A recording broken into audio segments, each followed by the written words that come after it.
the status of rebuilding and privatization of the Puerto Rico Electric Power Authority, PREPA. Under Rule 4F, any oral opening statements at the hearing are limited to the chairman and the ranking minority member or their designees.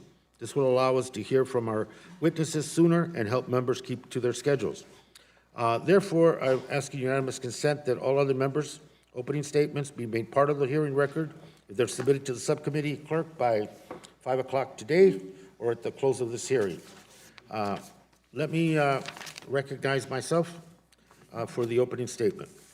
And I want to thank, first of all the witnesses for being here on both panels, many at your own expense, and I appreciate that very much. Serious topic, and we hope to acquire information so as we go forward, we're doing so with the input of many people in Puerto Rico. The Committee on Natural, the Puerto Rico Power Authority has been, since Hurricane Maria, a point of attention, to say the least, and as well as a discussion of its future. Last July, when this committee held a hearing on PREPA's management crisis and its implications for recovery, I stated that my primary concerns were determining the best way to guarantee that PREPA will be rebuilt so that it can withstand future extreme weather, providing the people of Puerto Rico with reliable and inexpensive power, and preventing displacement of PREPA's workers. Those still remain my chief concerns today. I stressed to the committee, since assuming this role, that I wanted to hear from the many Puerto Rican voices as I could on how best to address the island's challenges. Whether it's the impact of PROMESA, the austerity measures it brought, recovery from the devastation of Hurricane Maria and the nearly 3,000 deaths that accompanied that tragedy, or the need for PREPA to be rebuilt and restructured so that there never again would be a 10 or 12-month island-wide blackout because of a catastrophic storm. These are the three pillars of Puerto Rican concerns that I hope we can achieve some success in resolving. With those goals in mind, a delegation of committee members, including the ranking member and myself, visited Puerto Rico last month.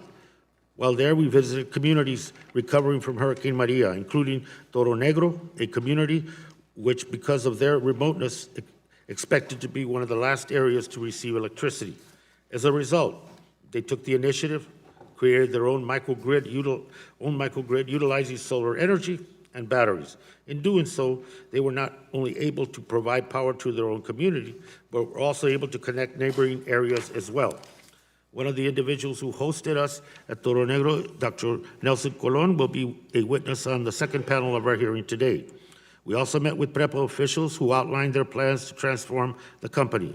These plans include retrofitting 2 of PREPA's plants in the San Juan area to use natural gas instead of diesel. PREPA also plans on hiring a private contractor to operate and manage the utilities transmission and distribution network, which they hope will lead to more efficient management. While we all want for PREPA to be successful, concerns have been raised about the privatization plan lacking transparency and the kind of stringent contract award, monitoring, and oversight requirements needed to instill confidence in that process. I hope in addition to today's hearing providing some of this lacking transparency, PREPA and the government of Puerto Rico will listen to these concerns and commit to a completely transparent privatization decisions that go forth. Additionally, I want to repeat my call, as I did at last year's hearing, for renewables to ultimately become the primary energy source in PREPA's future power generation, so that the long-term cost of producing power will be reduced for ratepayers. Even though recent Puerto Rican legislation calls for PREPA to increase its renewable portfolio 12% by 2020, 50% by 2040, and 100% by 2050, concerns about the length of the transition to natural gas contracts, the debt associated with the stranded costs from the previous fuel contracts will make it unlikely that these renewable energy goals will be met. Mismanagement at PREPA has been an open secret for decades, and must be addressed if the expected federal contribution to help rebuild the electric grid is to be fully realized, and it should be. Allegations of corruption and improper political influence have been constant and cannot continue to be the norm. I'm expecting that with the new PREPA, this will no longer be the case, but of course, that will remain to be seen. And finally, I want to stress that any concession agreement or other privatization projects must respect existing collective bargaining arrangements and agreements. In closing, I want to thank all our witnesses for their travel. I also want to thank the Assistant Secretary Walker for being here. It's important that we hear about the support that the Department of Energy has been providing to PREPA as well. Thank you. I look forward to this hearing from our witnesses, and also now I turn to Mr. Bishop, Ranking Member, for his opening statement. Sir. Thank you. I am pleased to be at this hearing to listen to 12 witnesses about this particular issue. By the time we complete this hearing, the construction of PREPA will probably have been completed. Notwithstanding, though, if there is any good that can come from a hurricane, and it certainly is not worth it, it was the understanding that we realized how antiquated and abused the electrical system in Puerto Rico was and has been over the past. Now, there is both good and bad. Some of the good, as we've been there, is I've seen new people in charge of PREPA who are making changes and modifications that I heartily approve. And I hope they can continue to go forward. However, the job, as Mr. Grijalva said, is mammoth and still overtaking. If I compare PREPA with like Long Island, smaller but an island still having weather issues, they have about the same amount of customers. And yet in Long Island, they have 5 times fewer interruptions. The interruptions last 14 times fewer. There are 2,000 employees in Long Island. There are 6,000 to 7,000, actually 6,784 was the last one I saw in Puerto Rico. Executive managers in Long Island, number 95. In Puerto Rico, it's 251. There is still a long way to go to fixing PREPA and making it affordable. One of the things we have to do is it still requires outside resources. It also requires elected officials to back off. In the past, elected officials have used PREPA as a way of vote harvesting. Today, we have elected officials, both in San Juan and here, who want to use PREPA not only for political purposes, but also for social engineering. C.S. Lewis said, if you do first things first, second things will be added to it. If you try and do second things first, you will accomplish neither first nor second things. The first thing for PREPA is to provide affordable and abundant electricity for the citizens of Puerto Rico, as well as for the business community in Puerto Rico so they can have jobs. And anyone who tries to take that focus away from PREPA is doing a harm to the system and needs to be remembered and needs to be protected. With that, Mr. Speaker, I'd actually like to yield the remaining of my time to Ms. Gonzalez. Thank you to Mr. Bishop for yielding the balance of your time. I think it's important to have this hearing. There are many issues that need to be resolved. As the chairman of the committee just said, we visited the island a few weeks ago to see some of the issues that are still unresolved, and one of those is where's the money that was assigned during the last year regarding the $2 billion that were assigned by this Congress regarding the $2 billion for the power grid on the island. And the 2017 hurricane season just unveiled the consequences of the precarious and the lack of maintenance in our power grid. I think restoring the power to every corner of the island is important. I think we are just 53 days away from the next hurricane season. Our system is still fragile. How our Department of Energy, HUD, and of course PREPA are going to be dealing with that. I think that should be one of the results of this hearing. How far away we are from publish that next tranche of funds and what is stopping that publication from happening. I think that's, for me, that will be the most important highlight of this hearing, when that publication will come and how that disbursement of funds will be coming for the island. I think the governor and the PREPA current leadership are doing a lot of changes in the system to modernize and focusing on renewables and LNG to transform the PREPA focus and instead of burning oil and fuel. I think there's a lot of federal support that need to happen to ensure secure energy for the future of the island. There are many bills that we are considering in this committee. As a matter of fact, there's an offshore wind bill that is on the side of this committee that we filed during the last Congress, and this committee actually approved it unanimously. I expect this committee to see it again and see if we can look forward. And I expect, as members of Congress, we can conduct oversight of all PREPA efforts to ensure federal funds could reach the island and not remain here. With that, I yield back the balance of the time. Thank you, Mr. Chairman. Thank you, Ms. Gonzalez. I'm going to introduce the witnesses now, but let me remind the witnesses that under our committee rules, they must limit their oral statements to 5 minutes, but their entire statement will appear in the hearing record. When you begin, the lights, it's like any traffic light. Yellow means you have a minute, and red means the minute's up. And I would, because of the number of people that we have today at this hearing, both this panel and the next, I would encourage people keeping to that timeline so we can have a chance to have questions and answers from the members. With that, let me turn to the Honorable Bruce J. Walker, Assistant Secretary, Office of Electricity, U.S. Department of Energy. Welcome, Mr.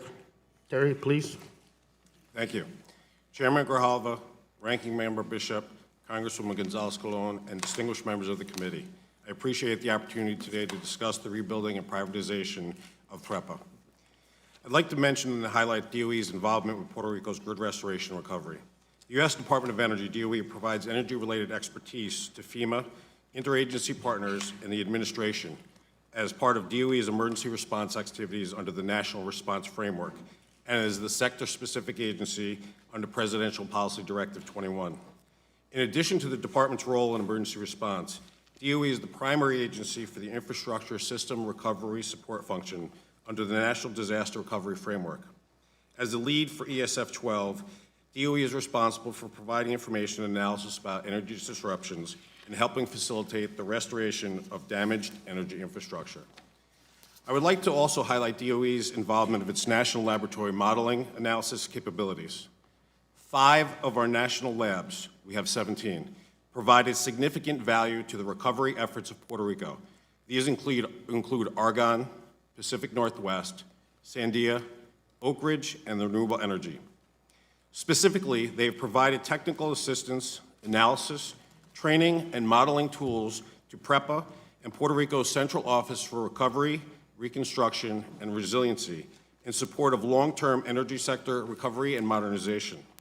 In fact, the national laboratories have completed various discrete analysis to date in an effort to improving the overall resiliency in Puerto Rico. These analyses include help in determining the ideal amount of generation for the north side of the island and optimal siting of microgrids. National laboratory work has also identified critical assets related to grid protection equipment, locations for emergency reserves that will improve reliability, disaster resilience, and potentially dramatically lower the cost of power. Based upon our lab's extensive work, I would proffer these investment considerations for Puerto Rico's recovery. Despite large federal investments to date, the Puerto Rico electric system remains vulnerable due to a legacy of underinvestment, poor maintenance, and questionable management practices, as well as the remaining damage from Hurricane Maria. DOE conducted analysis of factors that can contribute to successful recovery. The principal finding of DOE's analysis is the cost and reliable benefit of increasing natural gas generation capacity in the San Juan metropolitan area, to include the Palo Seco generation site. DOE's analysis found that 1,200 to 1,600 megawatts of capacity would greatly enhance the reliability and the disaster resilience of Puerto Rico's power system, while lowering power commodity costs island-wide. DOE believes an increasing natural gas generation capacity in San Juan would be one of the single most valuable investments for PREPA's long-term recovery. However, pursuing this investment may be at odds with the island's energy policy should the government choose to sign the Puerto Rico Energy Public Policy Act. Regarding the strategic use of microgrids, our labs using sophisticated modeling techniques that combine infrastructure analysis with location of critical loads and interdependent infrastructure identified ideal locations for microgrids that would greatly improve delivery of public services to include emergency response, water and wastewater, and hospitals during island-wide or isolated power scenarios. Another key element regarding any new investment in Puerto Rico is the presence of a skilled, knowledgeable workforce capable of operating and maintaining an advanced energy system like the one envisioned by Puerto Rico. If this challenge is ignored, it will undermine any investment made to the Commonwealth's power system. An important component of workforce development is professional and vocational training to develop a workforce pipeline relying on the systems engineering program at the University of Puerto Rico. DOE is coordinating with the university's leadership to provide guidance and expertise on the development of targeted energy workforce development programs. In conclusion, I am proud of the work DOE is doing to assist in long-term recovery efforts in Puerto Rico and the electric industry and its leadership more broadly for standing beside PREPA as it worked through emergency restoration and now the recovery process. DOE is committed to working with the federal agency partners and the Commonwealth of Puerto Rico and PREPA to achieve near and long-term progress in achieving stable, resilient, and cost-effective energy infrastructure. Thank you, and I look forward to your questions. Thank you, Mr. Secretary. Now let me turn to Mr. Jose Ortiz Vasquez, Executive Director, Chief Executive Officer, Puerto Rico Electric Power Authority, sir. Good morning, Chairman Grijalva, Ranking Member Bishop, and members of the committee. As the committee knows, following Hurricane Maria, Puerto Rico embarked on a historic effort to transform its energy system. A bipartisan consensus set out a vision to create a consumer-focused, efficient, resilient, environmentally friendly grid system that delivers affordable electricity to the people of Puerto Rico. This system would include, among other things, an independent transmission and distribution operator established under the private-public partnership who could present a stable strategy, continuity on the leadership team, and execution procedures for the grid system going forward. PREPA has taken significant steps to make this vision a reality, and the process of transforming the T&D system is now well underway. Again, this has happened at a unique time of consensus in Puerto Rico. We have recently seen the passage of the bipartisan Puerto Rico Energy Policy Act. We see a general alignment of spirit and direction. Today, I will highlight the steps PREPA has taken to move things forward and the areas where Puerto Rico needs continued support. We have brought in independent leadership to PREPA's governing board that added substantial experience from the mainland electric utilities industry and public sector to the leadership team.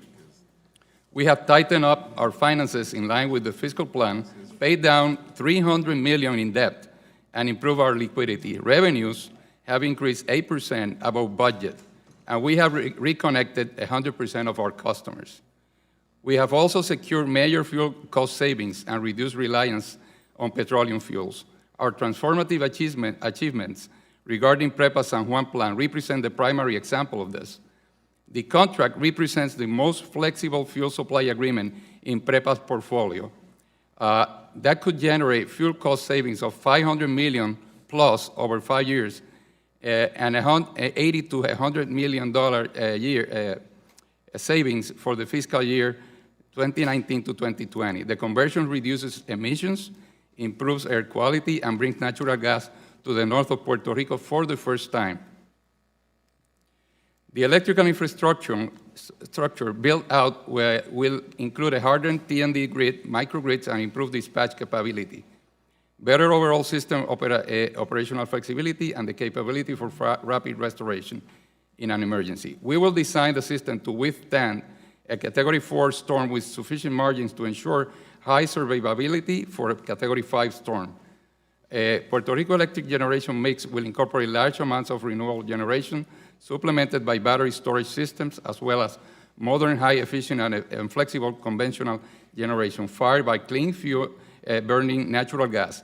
This mix will yield energy cost savings that could approach $1 billion per year for Puerto Rico electricity consumers and should result in CO2 emissions reductions for up to 50% in 10 years.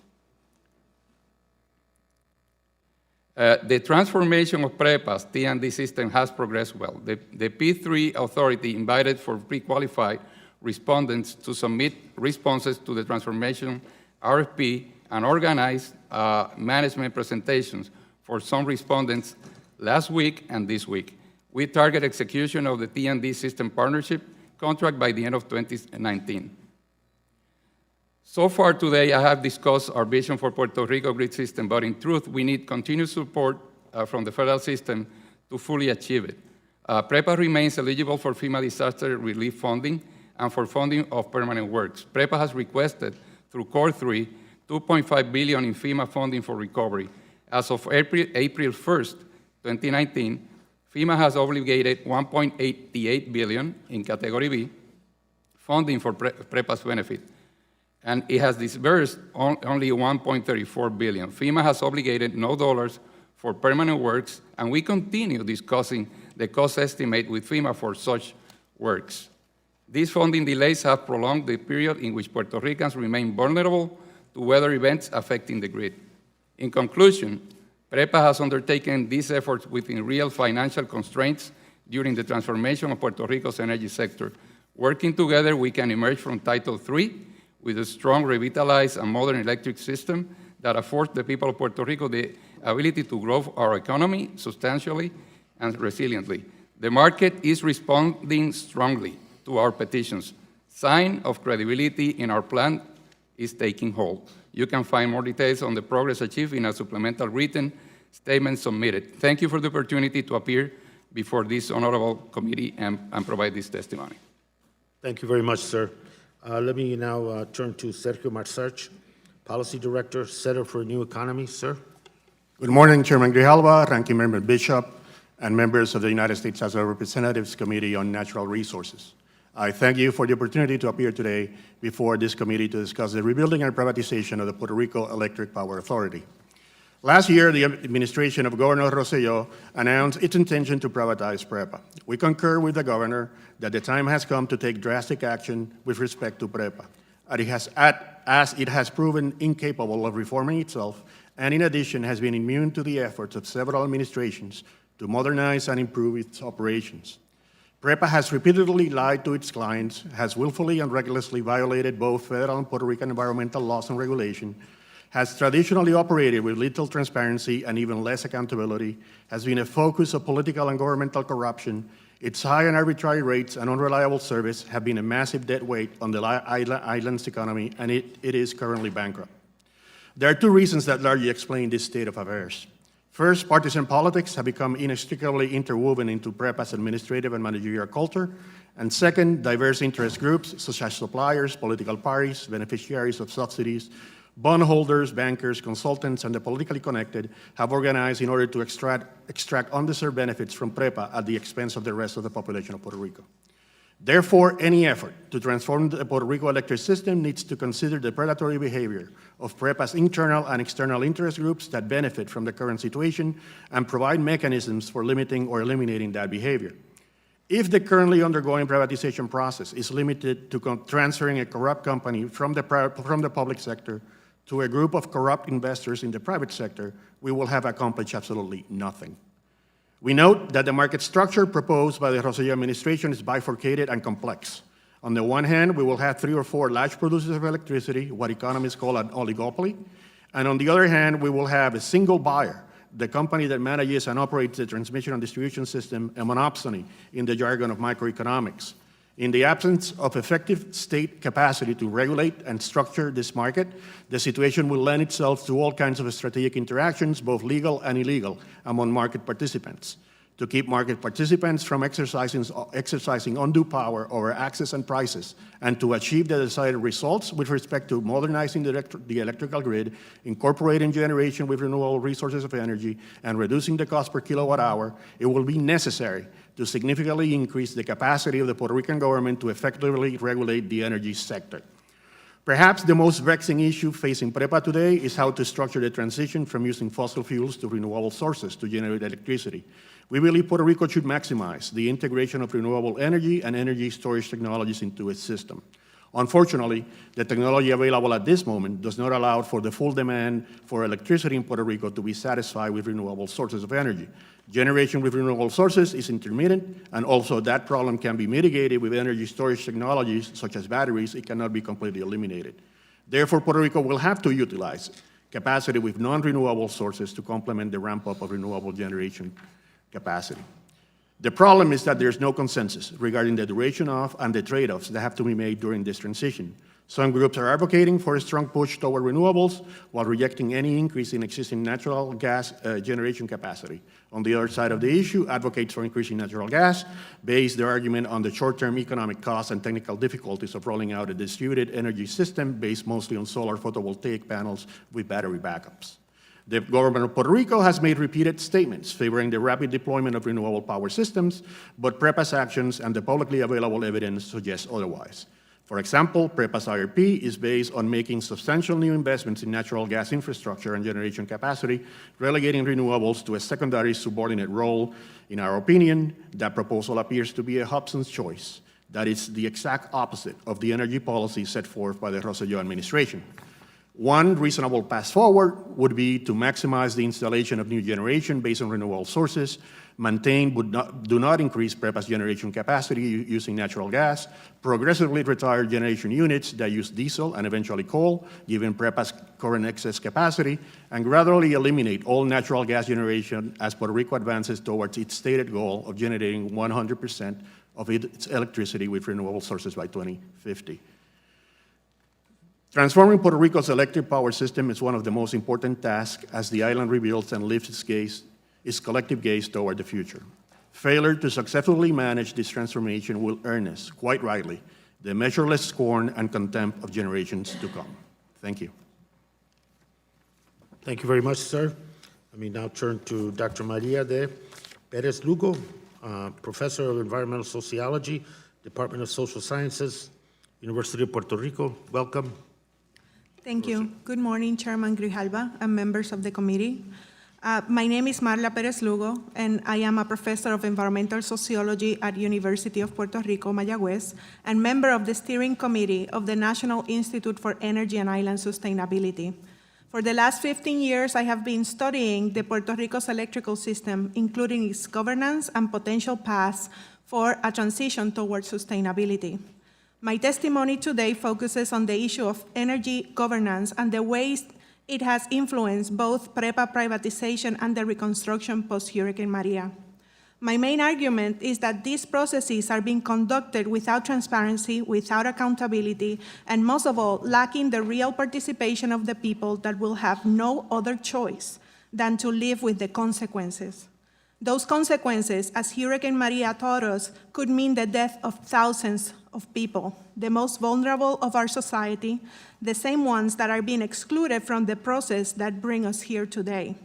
To illustrate that point, notice that in all the 12 main events held between January 2017 and March 2019 to discuss Puerto Rico's energy future, the main language used was English, even though, according to the US Census, only 22% of the population speaks it fluently.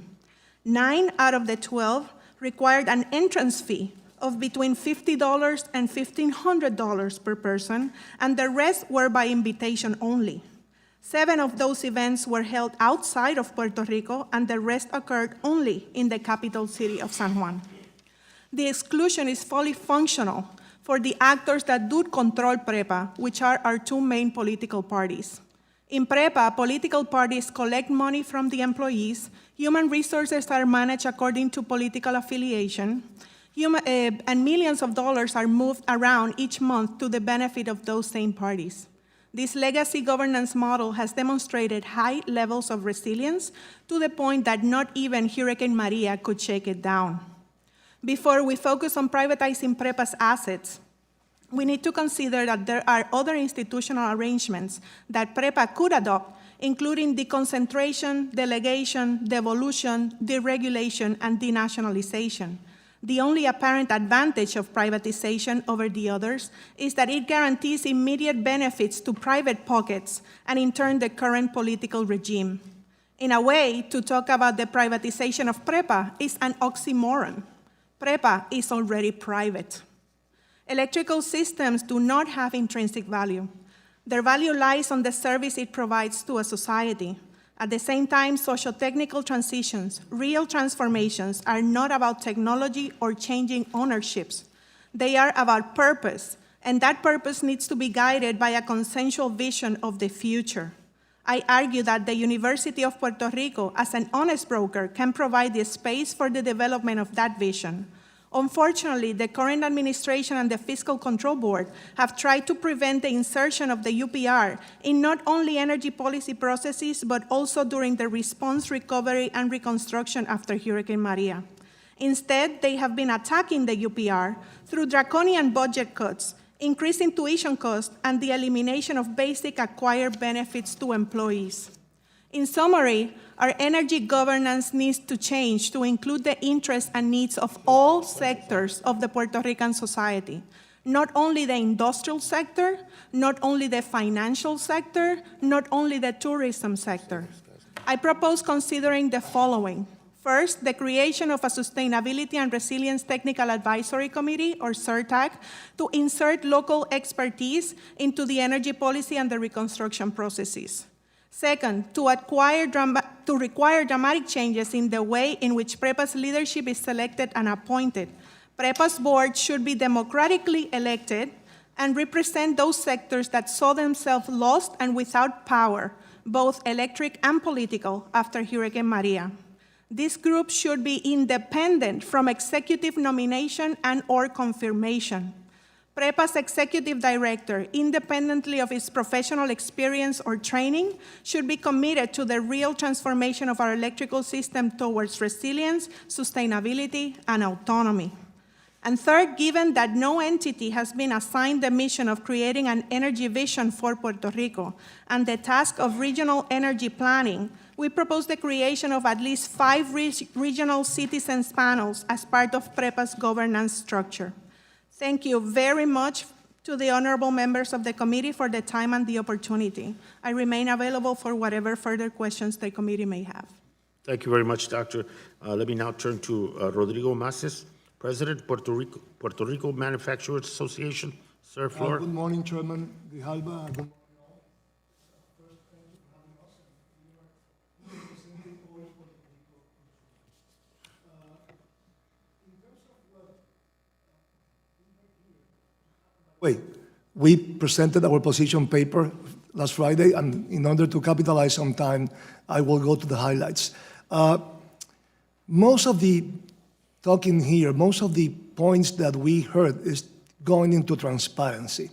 And we must define transparency, and just following the gentleman from Utah in terms of the first things is first. If we want to achieve cost-effective and a good, reliable system, we must, at the end, have good results based on whatever the process of consulting and contracting it is. So the participation of the public interest, the public consumers, must be in every step of this process, starting with the debt agreement process, the RSA, going through the old PREPA asset transitioning, and going also through any PREPA procurement process. The public interest must be represented. Otherwise, transparency will be absent. In terms of the resources, we need to go from a fragile grid to a very modern and updated electrical system. We must receive the funds that comes from the public sector and from the private sector. We finally get certainty, and we could provide that kind of goodwill to the investors, public and private. We will have the resources. And if we have the resources, we'll be able to finally get and provide the Puerto Rican people with what they need, not just for the private sector, for the communities as well. I would like to mention and to read from my position paper something that I believe is very important. PREPA potential transactions over its assets assume that the grid will be rebuilt with federal funding. To this date, no sources of funding for this plan, estimated in around $17 billion, have been appropriated or even identified. Despite the inexistence of these funds, the candidates on the competitive process to manage PREPA assets operate under the assumption that such federal funding will be here. Puerto Rico ratepayer needs to know whether we will end up paying the cost of rebuilding the grid from our energy bills on top of whatever amounts we end up paying as a result of the restructuring of PREPA debt under Title III of PROMESA. So it's very much important, again, the presence of the public consumer in all of this agenda. PRMA looks to the future, Industriales, mira al futuro, expecting an agreement that deployment of microgrids and new technologies can provide a more reliable grid for our people and communities. We understand this is particularly true in the case of our towns and manufacturing plants in isolated areas, especially on the mountain range. To establish one of these microgrids, PRMA brought different stakeholders together in support of the Consorcio Energético de la Montaña. This initiative, spearheaded by the mayor of Villalba, Luis Javier Hernández, includes the municipalities of Villalba, Orocovis, Morovis, Ciales y Barranquitas, manufacturers, and other interest parties. The goal of Consorcio Energético de la Montaña, as well as the goal of the Toro Negro communities, is to create energy plant provided electricity in those towns using as generation assets and hydroelectrical plants at other. This is a technologically agnostic process that everything is welcome, and we really expect that the utility scale solar and distributed generation will be created. As you are well known, since 2018, Industriales has regularly sent to Congress the Puerto Rico Energy Crisis Report. The purpose of this report is to keep policymakers in Washington informed about PREPA transformation and other significant developments in the energy sector. The Puerto Rico Energy Crisis Report is evidence of our commitment to help shape the new era of economic development of our island.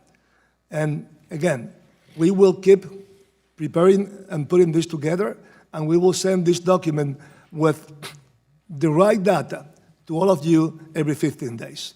Thank you. Thank you, sir. Mr. Knowles Zamet, President, Adahay Group. Did I say the last name right? Got it. Sir, floor is yours. Thank you, sir. Chairman Grijalva, Congressman Bishop, Congresswoman Gonzalez Colon, members of the committee. Thank you for the opportunity to share my experience and thoughts on Puerto Rico's reconstruction. My name is Knowles Zamet. I'm the former revitalization coordinator for the Financial Oversight and Management Board. I was born and raised in Puerto Rico. I'm a current resident of Florida, a combat veteran, a former executive in the defense industry, and a business owner. I come today as a private citizen and a son of the island to support the concept of a federal coordinator for recovery efforts in Puerto Rico. Here's my 3 points. The people of Puerto Rico desperately need the federal disaster funds already appropriated, but many believe that the government of Puerto Rico does not have the systems to create the transparency required to manage those funds. A federal coordinator can help provide that transparency and advocacy needed to execute the funds that the citizens of Puerto Rico desperately need. After Hurricane Maria, our focus turned to recovery and PREPA transformation. We later refocused our efforts on developing the critical projects process to accept critical infrastructure projects under Title V of PROMESA. We succeeded in creating an open, transparent digital process to accept, evaluate, and designate much-needed infrastructure projects that could be later identified as critical.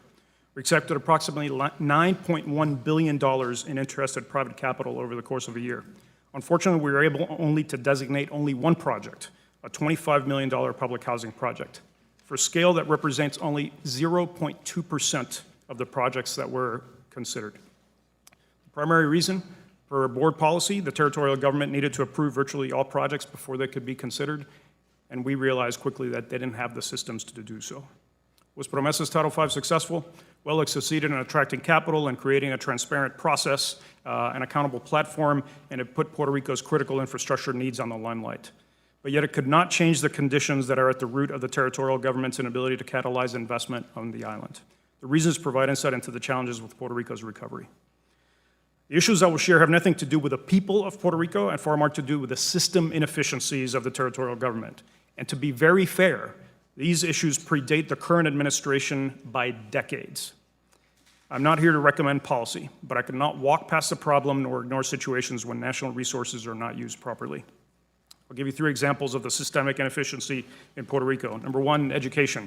Puerto Rico spends about $1,800 more per student on education than the average in the 50 states, and yet our outcomes are 53rd, behind all 50 states, Washington, D.C., and DOD schools.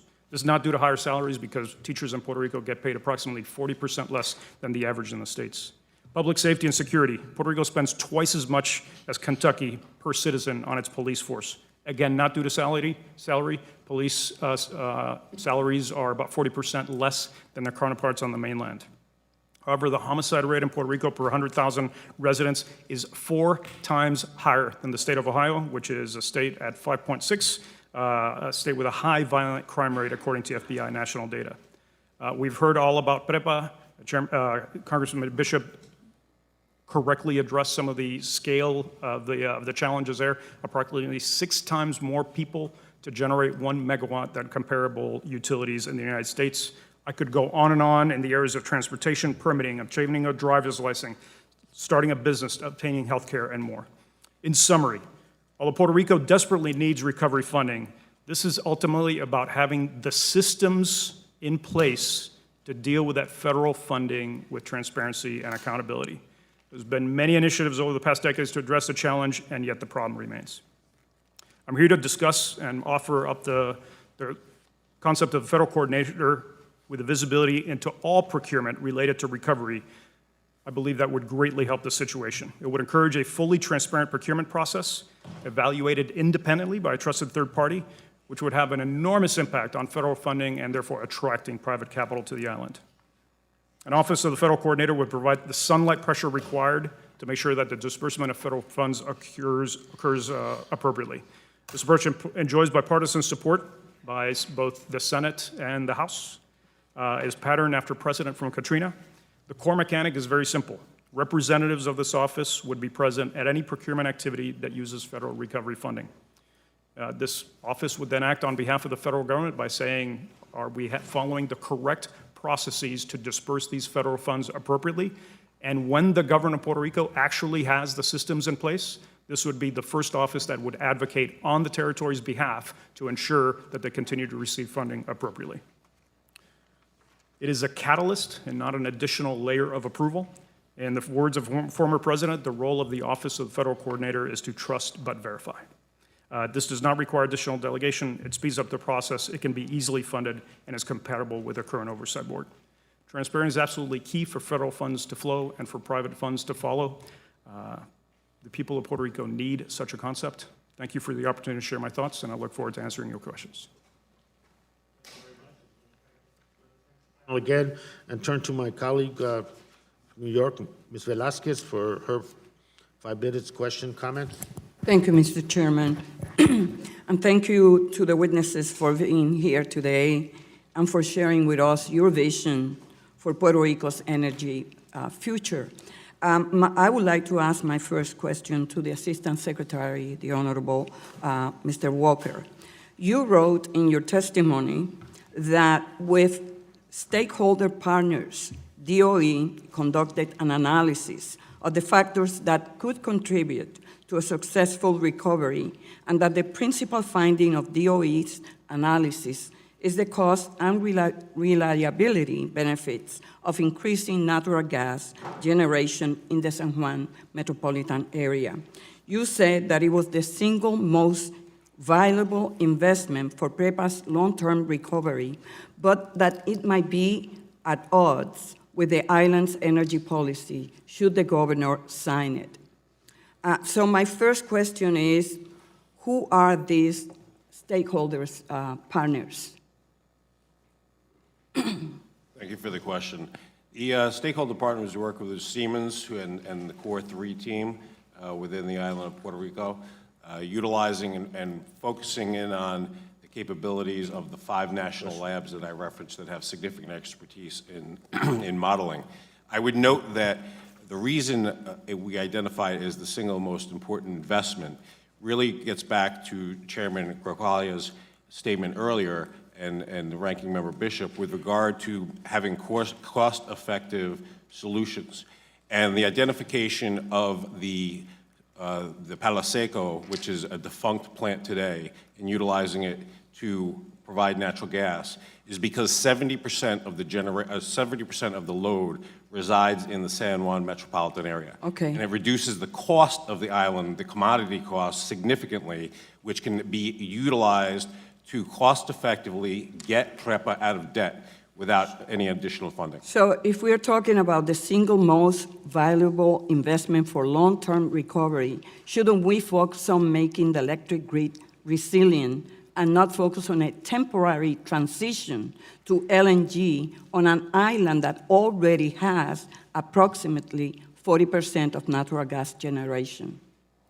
Indeed, I think that is an absolutely great statement. Okay. And in fact, what doing that does is it actually raises the transmission contingency to about an N-3, eliminates the reliance on the transmission system from the south, it reduces the line losses on the island significantly, and changes the reactive power flow on the island. From an electrical engineering standpoint, it is not a short-term fix. Reclaiming It is my a long-term time, fix. sir. I have limited time. So my next question to you is, how do you reconcile your statement of LNG being the most valuable investment with the island's policy toward renewable energy? I reconcile it because the renewable energy portfolio as set forth today, given the technology, is undoable.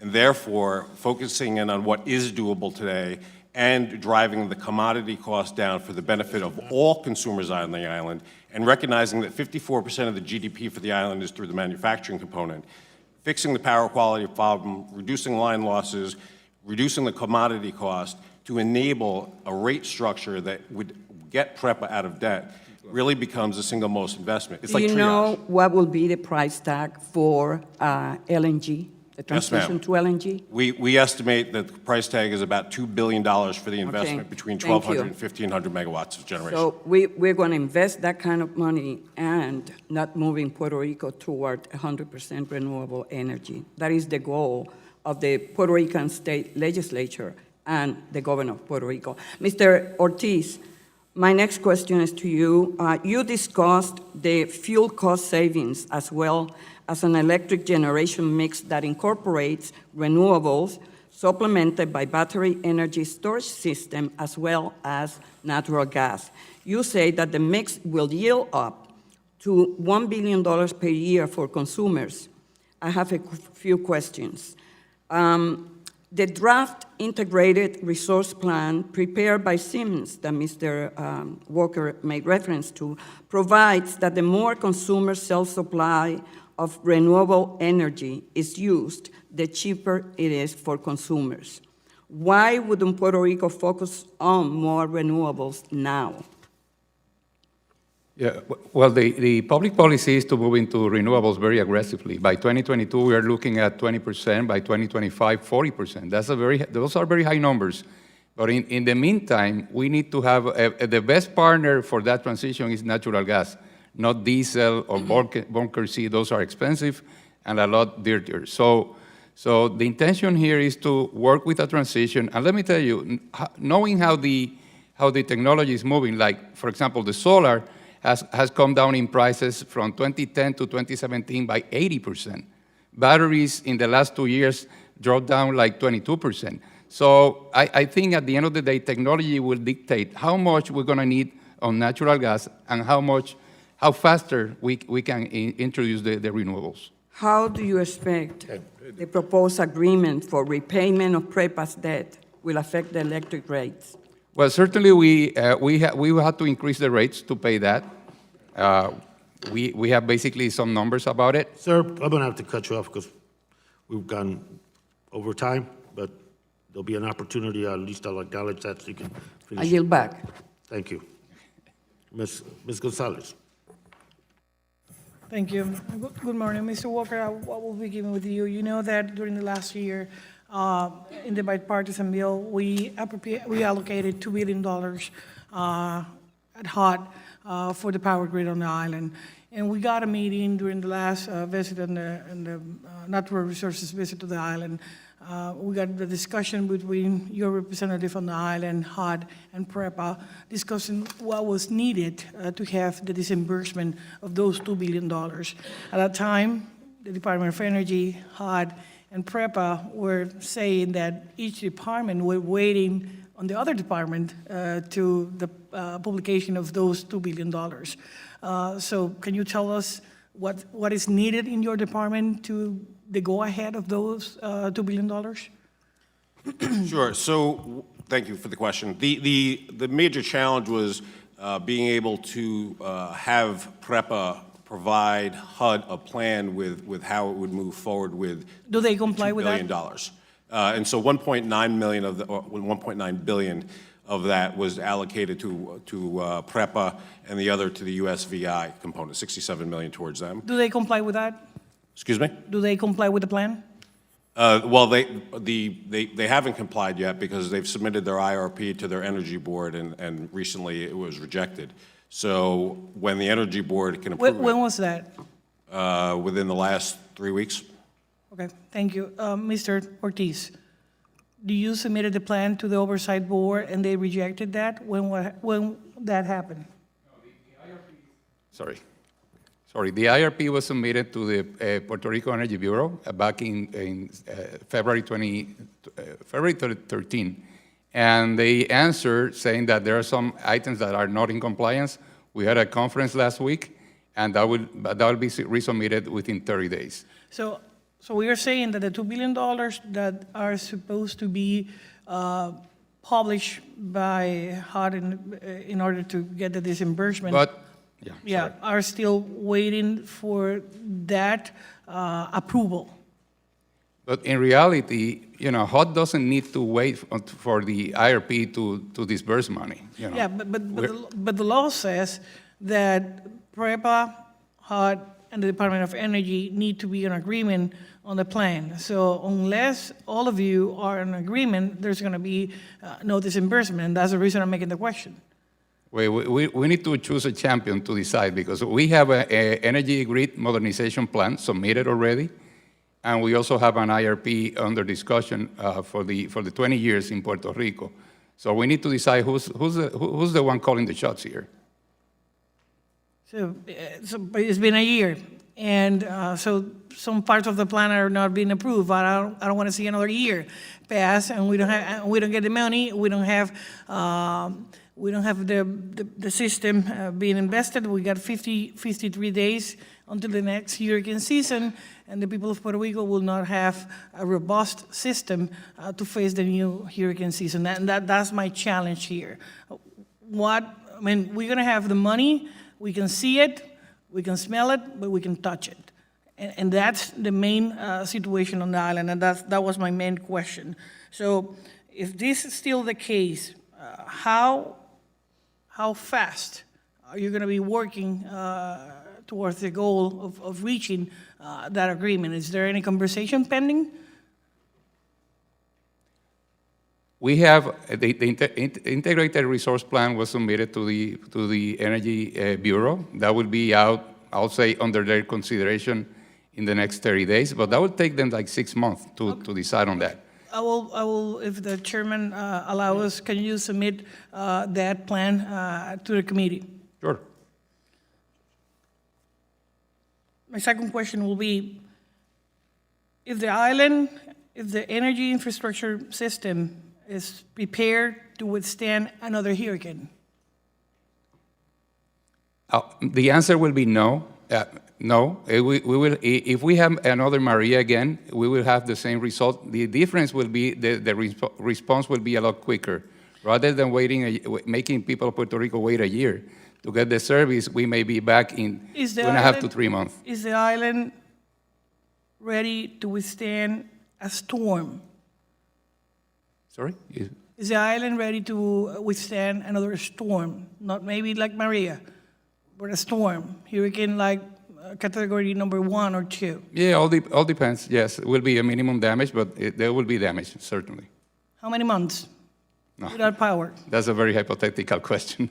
All depends where it gets to the island, how strong it is, too many variables. I will yield back the balance.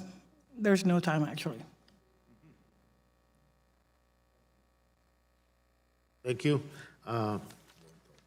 Mr. Lowenthal.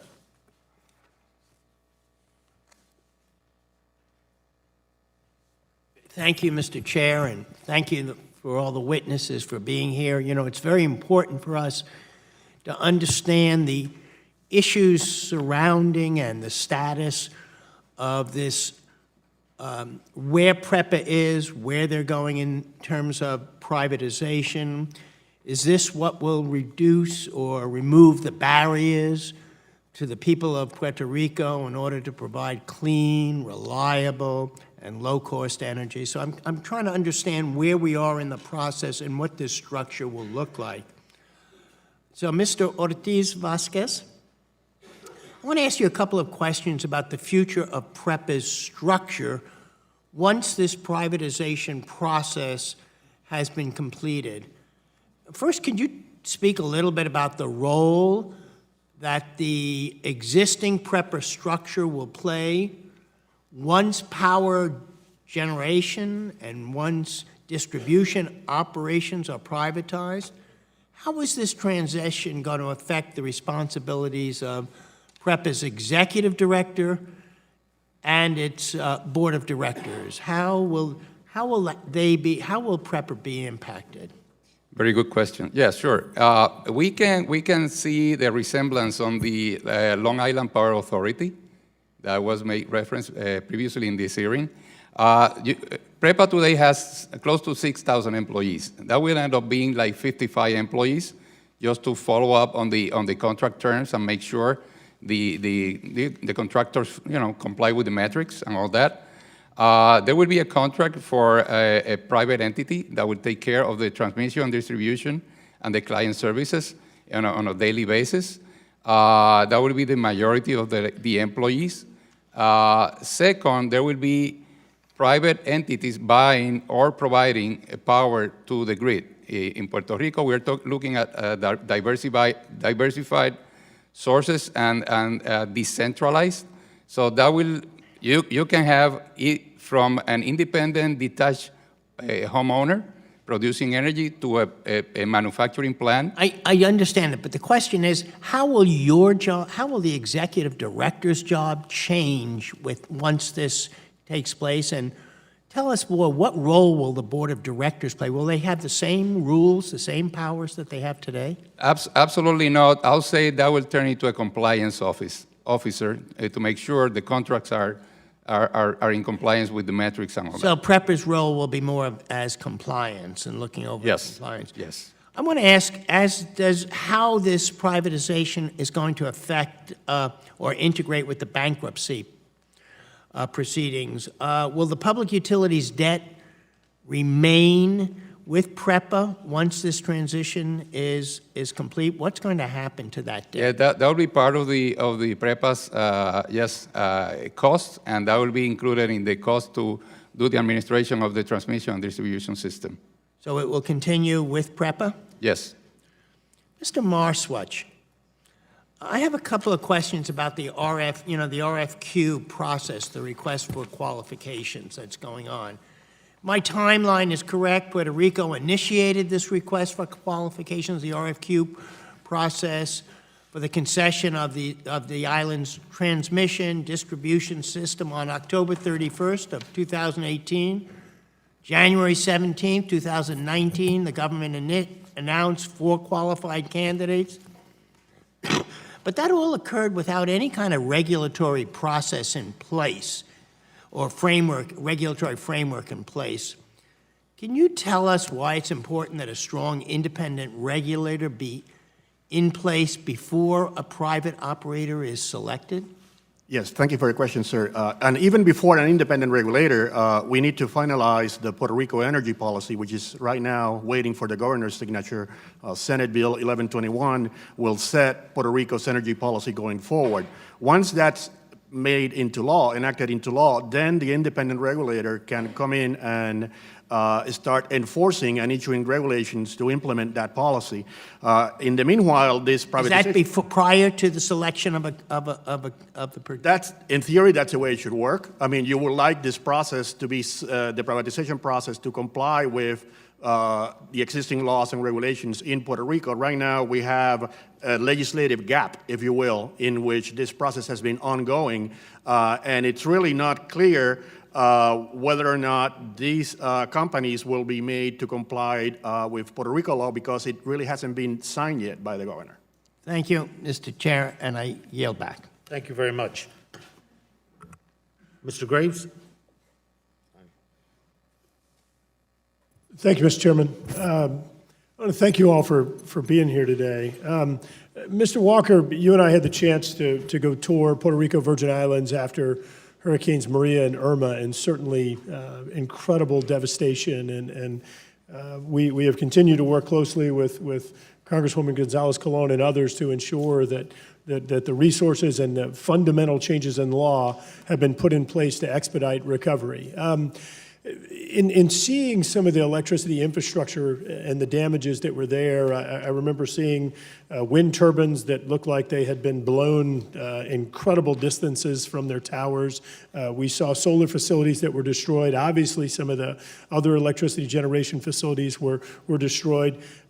Folks are talking about moving to renewables, and in some sense, that sounds like it makes sense. You seem to indicate that moving toward 100% renewables is not an appropriate strategy in the short term. Can you help me understand what informs your decision on what the portfolio should look like? Thank you for the question, Congressman. Again, through our national labs and utilizing the expertise within the 5 national labs that were involved, we were able to do number one, we built the model of the system the way it actually exists today, with the generation transmission system accurately depicted. We've been able to utilize that model to develop optimization analysis strategies that enable us to, do and walk through what-if scenarios. So looking at the things that challenge the island through things like restoration for hurricanes, resiliency components, we were able to walk through what transmission lines are really the most important, what substations is most important, and similarly what generation is the most important. And so when you look at this, and we look at this as a simple engineering problem, right? This is engineering, it's pure math, has nothing to do with anything else.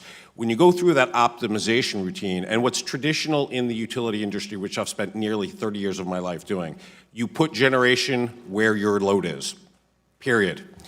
In this case, by virtue of some defunct plants, Palo Seco being the example here, we don't have that 500 megawatts that would have normally come out of Palo Seco, and therefore we have to be reliant upon the transmission system from the south to transport that energy to the north, creating reactive load flow problems, line losses on the system, power quality on the system, which has deleterious effects for the customers, most notably the manufacturing industry, where power quality is that's so important. So when we went through, when we looked at taking generation in and out, transmission in and out, we optimized mathematical model that Palo Seco, generation in the San Juan area, where 70% of the load is, was critically important to the sustainability of the system. It locks in the system from an electrical engineering standpoint to facilitate the integration of renewables on a going forward basis. Let me ask you this. Seeing again the destruction that was there, I know there was a lot of concern expressed about the recovery timelines and how quickly things were getting back, which is always a frustrating experience in the aftermath of disasters.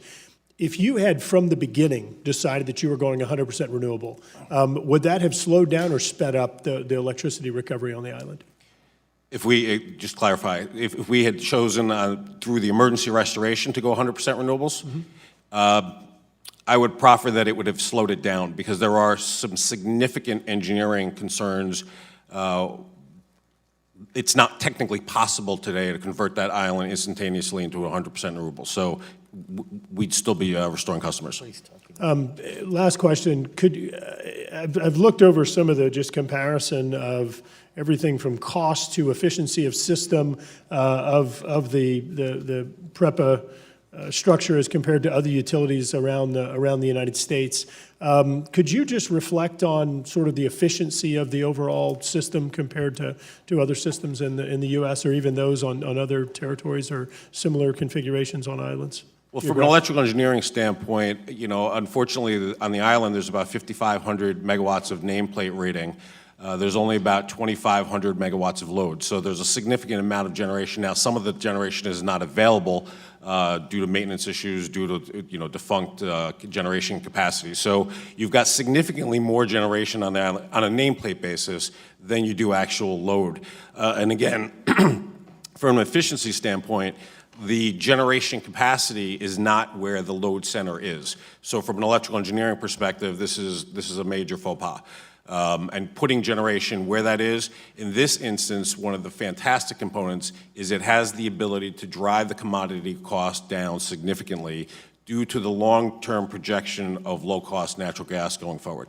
Thank you. And, Mr. Chairman, I just want to highlight the fact that so far, I think the Congress is in about $3.5 billion between the PA funds through FEMA and the CDBG-DR funds through HUD for investing into the PREPA system. Yield back.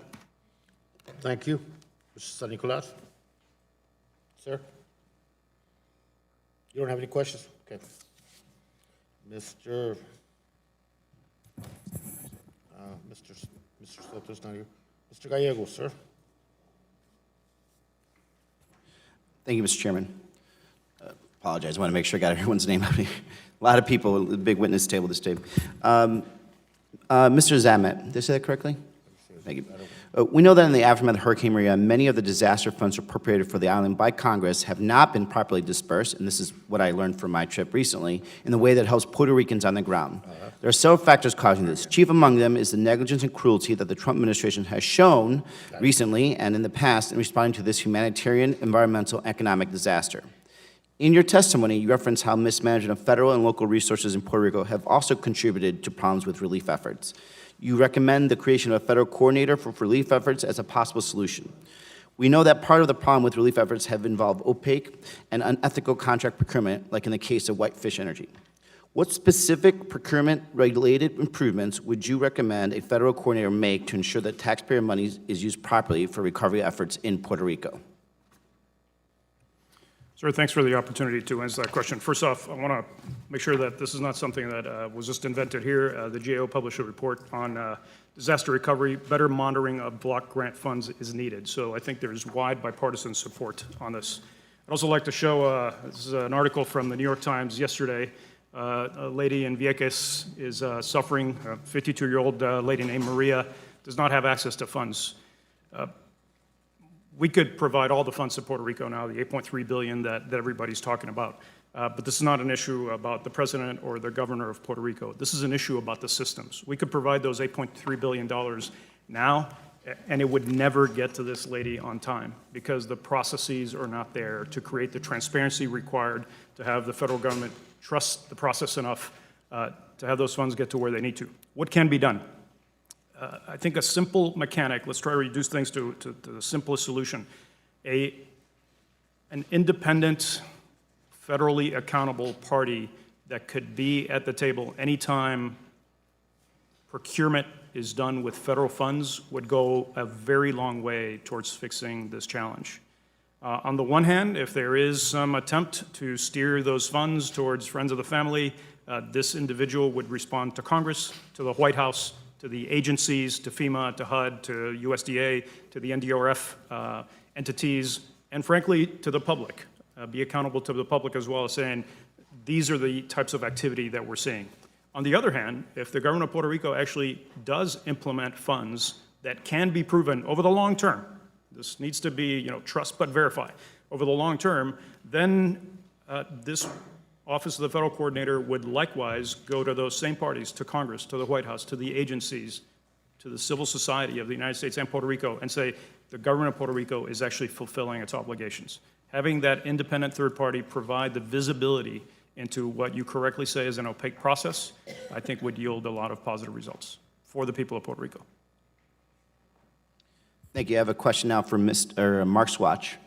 In your testimony, you laid a clear, evidence-based, step-by-step process for successfully reforming the electrical industry.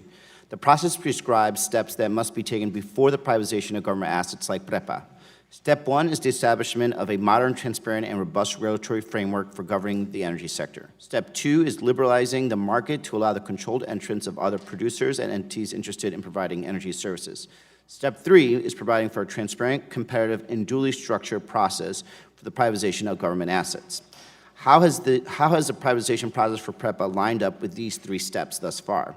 How successful has Puerto Rico been in laying the foundation according to each of these specific metrics for successful industry reform? Thank you for the question.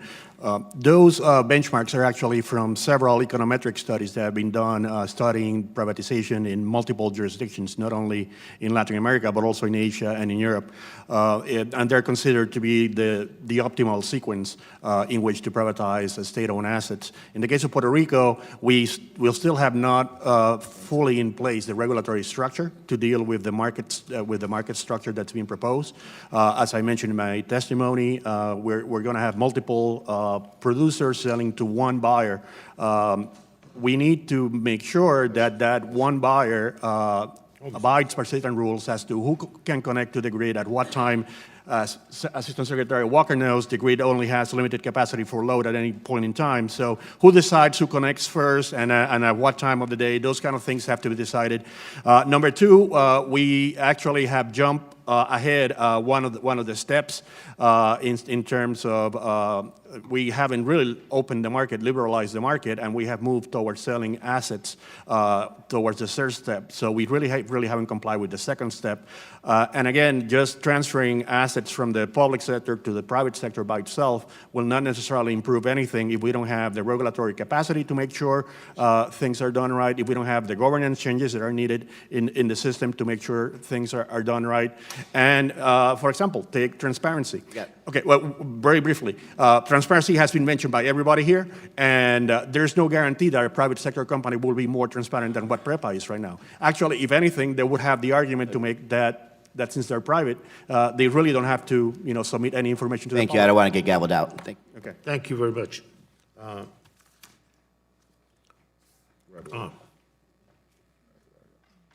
Ms. Rademacher, please, sir.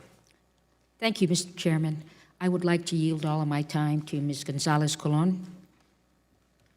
Thank you, Ms. Rademacher. Mr. Ortiz, in your written statement, you mentioned that FEMA has yet to obligate any funding for permanent works. And actually, you established that during a recent visit to the island. What is FEMA explanation for why this is the case? For the obligation? Yeah, for the funding for the permanent work at PREPA. Well, there was the obligation basically on 3 generators to provide, quick response in San Juan mostly. Basically the same plan Secretary Walker is referring to. Palo Seco is a critical point. It's a very important point. And we had emergency generators. They were removed. I don't know the reason. They approved it initially. I don't know why they rejected that. But certainly we ran a process, a bid. We had the lowest bid, and we are now asking for a reconsideration of that situation. And how that is impacting adversely the modernization process of PREPA? Well, the weak grid we have today doesn't have 3 of the peaking units that we need to respond to changes.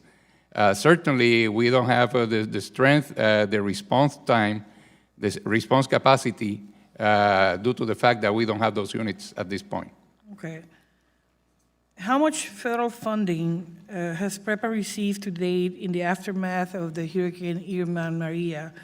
And I'm not asking for an answer specifically of this question. I want you to submit the data to the committee later on and to provide a breakdown on how much has been allocated versus obligated versus actually received or spent from different federal agencies. I mean, FEMA, HUD, Corps of Engineers, Department of Energy, to rebuild and modernize the Puerto Rico energy infrastructure to be submitted to the committee.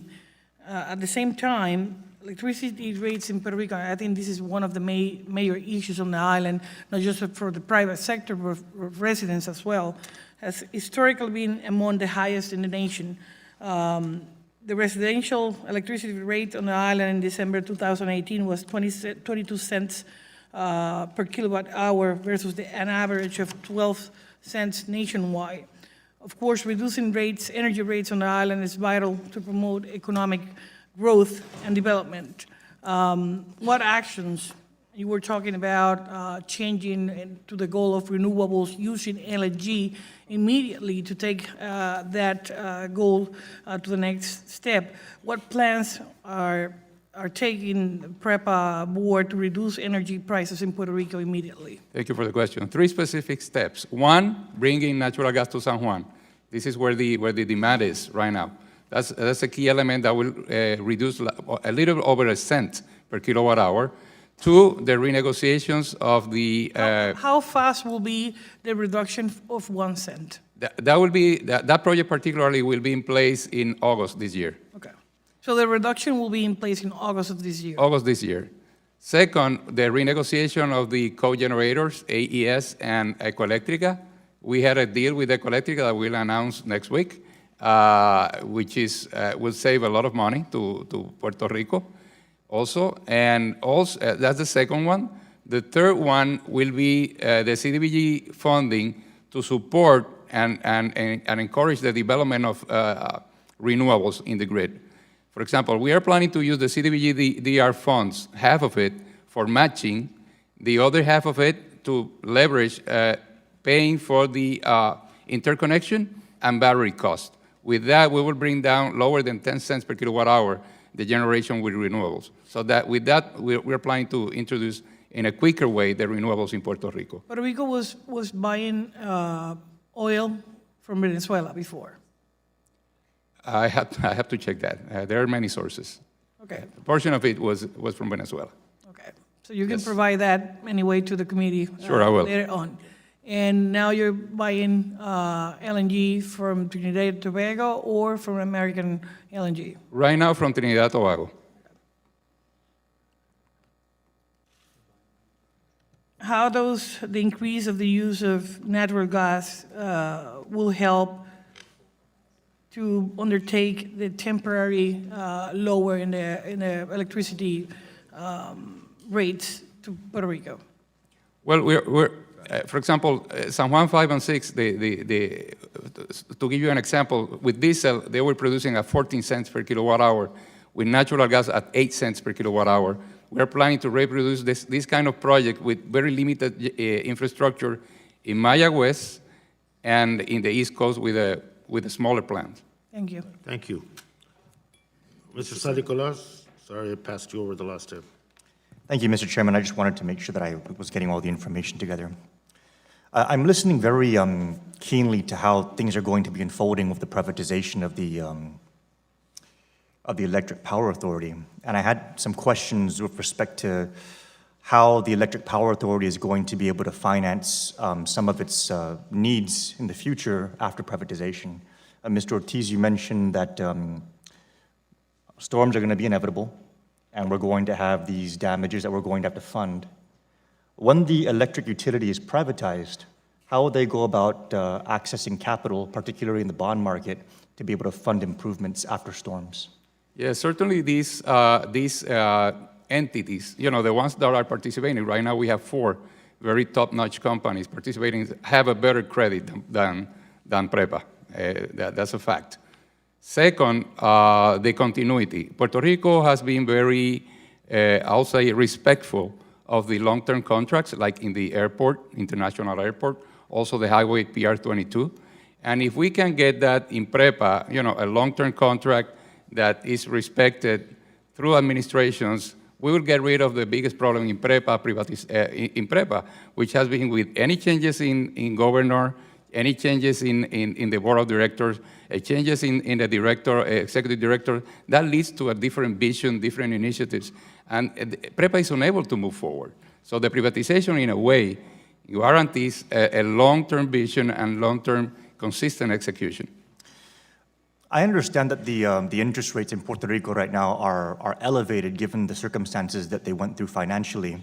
But historically, municipal debt, particularly in territories, has always been dramatically lower than private debt because of the triple tax exempt status of the debt that they're able to float.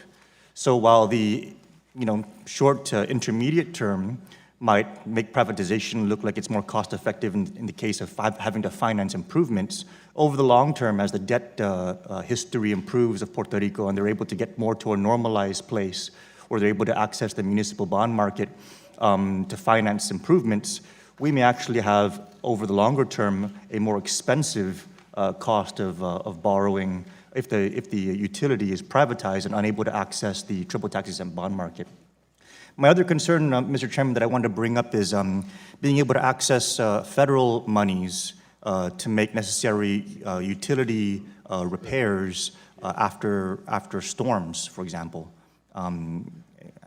As a private entity, being able to access those federal dollars is a very different ballgame. Isn't that correct, Mr. Ortiz? Yeah, that's correct. And let me add to that Puerto Rico will keep title to the assets.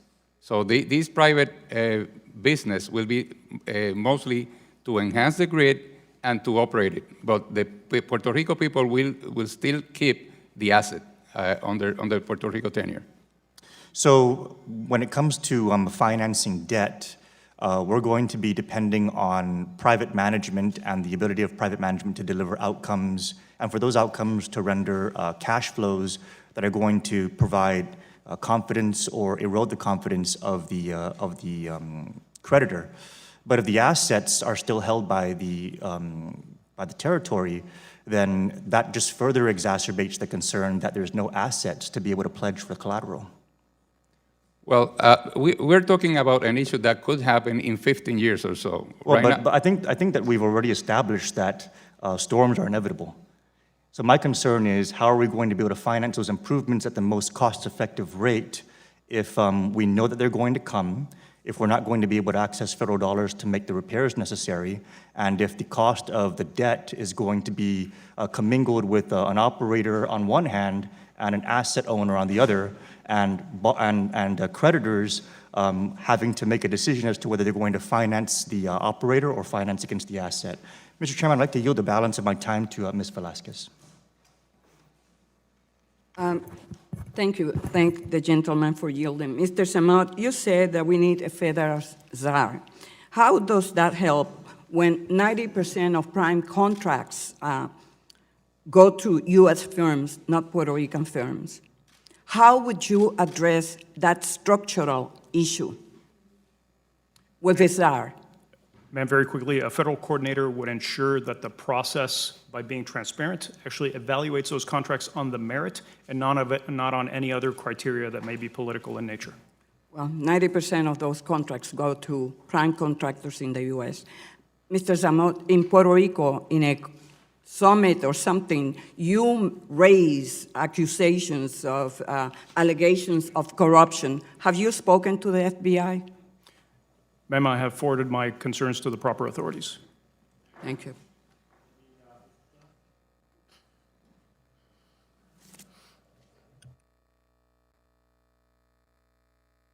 Thank you, Mr. Chairman, Leader Bishop, and our witnesses for being here today. It's been a long hearing, and thank you for coming up here. While I support some of your ideas involved in ERP, I have grave concerns about the plan overall and PREPA as an organization. We've heard a lot of testimony today, a lot of questions being asked. It certainly, from all the different conversation, PREPA has consistently misled its clients, operated with minimal transparency and accountability, incurred a $9 billion debt, and is riddled by corruption. And I'm very concerned about providing an economic stimulus to help Puerto Rico's grid when the money will be going to this corrupt and problematic organization. And so I have a couple of questions here, and I'm going to ask Mr. Ortiz and Mr. Zamot. Is that right? And I certainly appreciate your concern about the taxpayers' money going to something less than transparency, so I appreciate that very much. Through each of your roles, you have compiled a great deal of expertise in the developments of PREPA. And starting with Mr. Ortiz, I'd like each of you to answer the following question. To your knowledge, has PREPA done anything over the past several years to enhance their accountability standards? And has PREPA terminated, fired the individuals involved with this corruption? Mr. Ortiz? Sorry. Which corruption? Well, misleading debt that's, one would argue that the billions of dollar debt that's been incurred and still the problems with getting it back online, minimal transparency, accountability, it's taxpayer money. This has been the issue we've been talking about. I think my colleague across just mentioned it, that the accusations of a corruption. If you deny there's been any, then that would be your opinion. I haven't been addressed about any corruption in PREPA particularly. I remember Mr. Samot's comments were public, but in general, no, they didn't address. Okay, well, I'll ask Mr. Zamot your thoughts on, anybody been terminated for a less than, well, I won't put any more words in your mouth. Your thoughts. Sir, I'm not aware of any terminations having to do with any of the allegations that came to me. Mr. Marswatch, you also have testified in your testimony that it's impossible to achieve 100% renewable by 2050. Could you explain, is that your thoughts, or is that, what's your concerns with that? Thank you for your question. No, I think my testimony was that it's impossible right now to achieve 100%. I did not say it was impossible by 2050. And therefore, we need to find a balance between now and 2050, which I think Jose Ortiz has also mentioned, as to how much can we incorporate in terms of renewables and how much we keep, burning natural gas or fossil fuels until we get that 2050 deadline. But right now, I agree with Assistant Secretary Walker and perhaps Mr. Ortiz that it's impossible for Puerto Rico to go 100% renewable today. So it would be some transition that we still haven't defined, or well, that's one of the big debates in the island right now, exactly how this transformation should be structured. As I mentioned in my testimony, some groups favor just going straight up with the maximum capacity with renewables and then use natural gas, keep burning natural gas, but not add capacity to what PREPA already has in order to get us through to 2050, while other groups have a different opinion where we should make a big bet now in natural gas and then slowly work on the renewable issue. Thank you. Mr. Chairman, I'd like to yield the balance of my time to Ms. Gonzalez-Colon. Thank you, I really appreciate it. I want to make a question regarding what you were saying a few minutes ago about the role of the of PREPA in terms of compliant. It was, if it complied with the integrated resource plan. In March 14 of the current year, it said the Energy Bureau said it was not compliant with laws and regulations of Puerto Rico, and ordered PREPA to resubmit a compliant IRP within 30 days. What actions PREPA is taking to comply with those concerns? Yeah, we had a call last Monday, and we discussed their concerns and our concerns, because they are highlighting the issue that they want to see modeling of wind turbines in the ocean. Stuff like that. It's impossible, to bring under the cost, bringing the cost down to the people of Puerto Rico.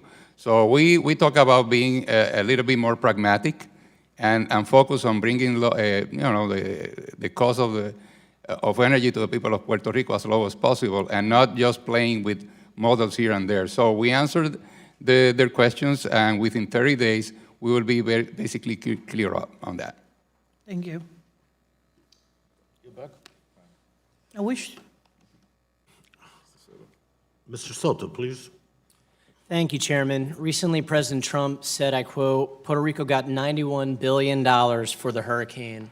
And I really wish that were true. Of course, Political Fact found that that was false, that we had allocated $40.7 billion on February 9th of 2018, and only $19.4 billion was obligated, and only $11.2 billion was spent when we're over a year and a half after, or shortly over a year after that, and a year and a half after the storm.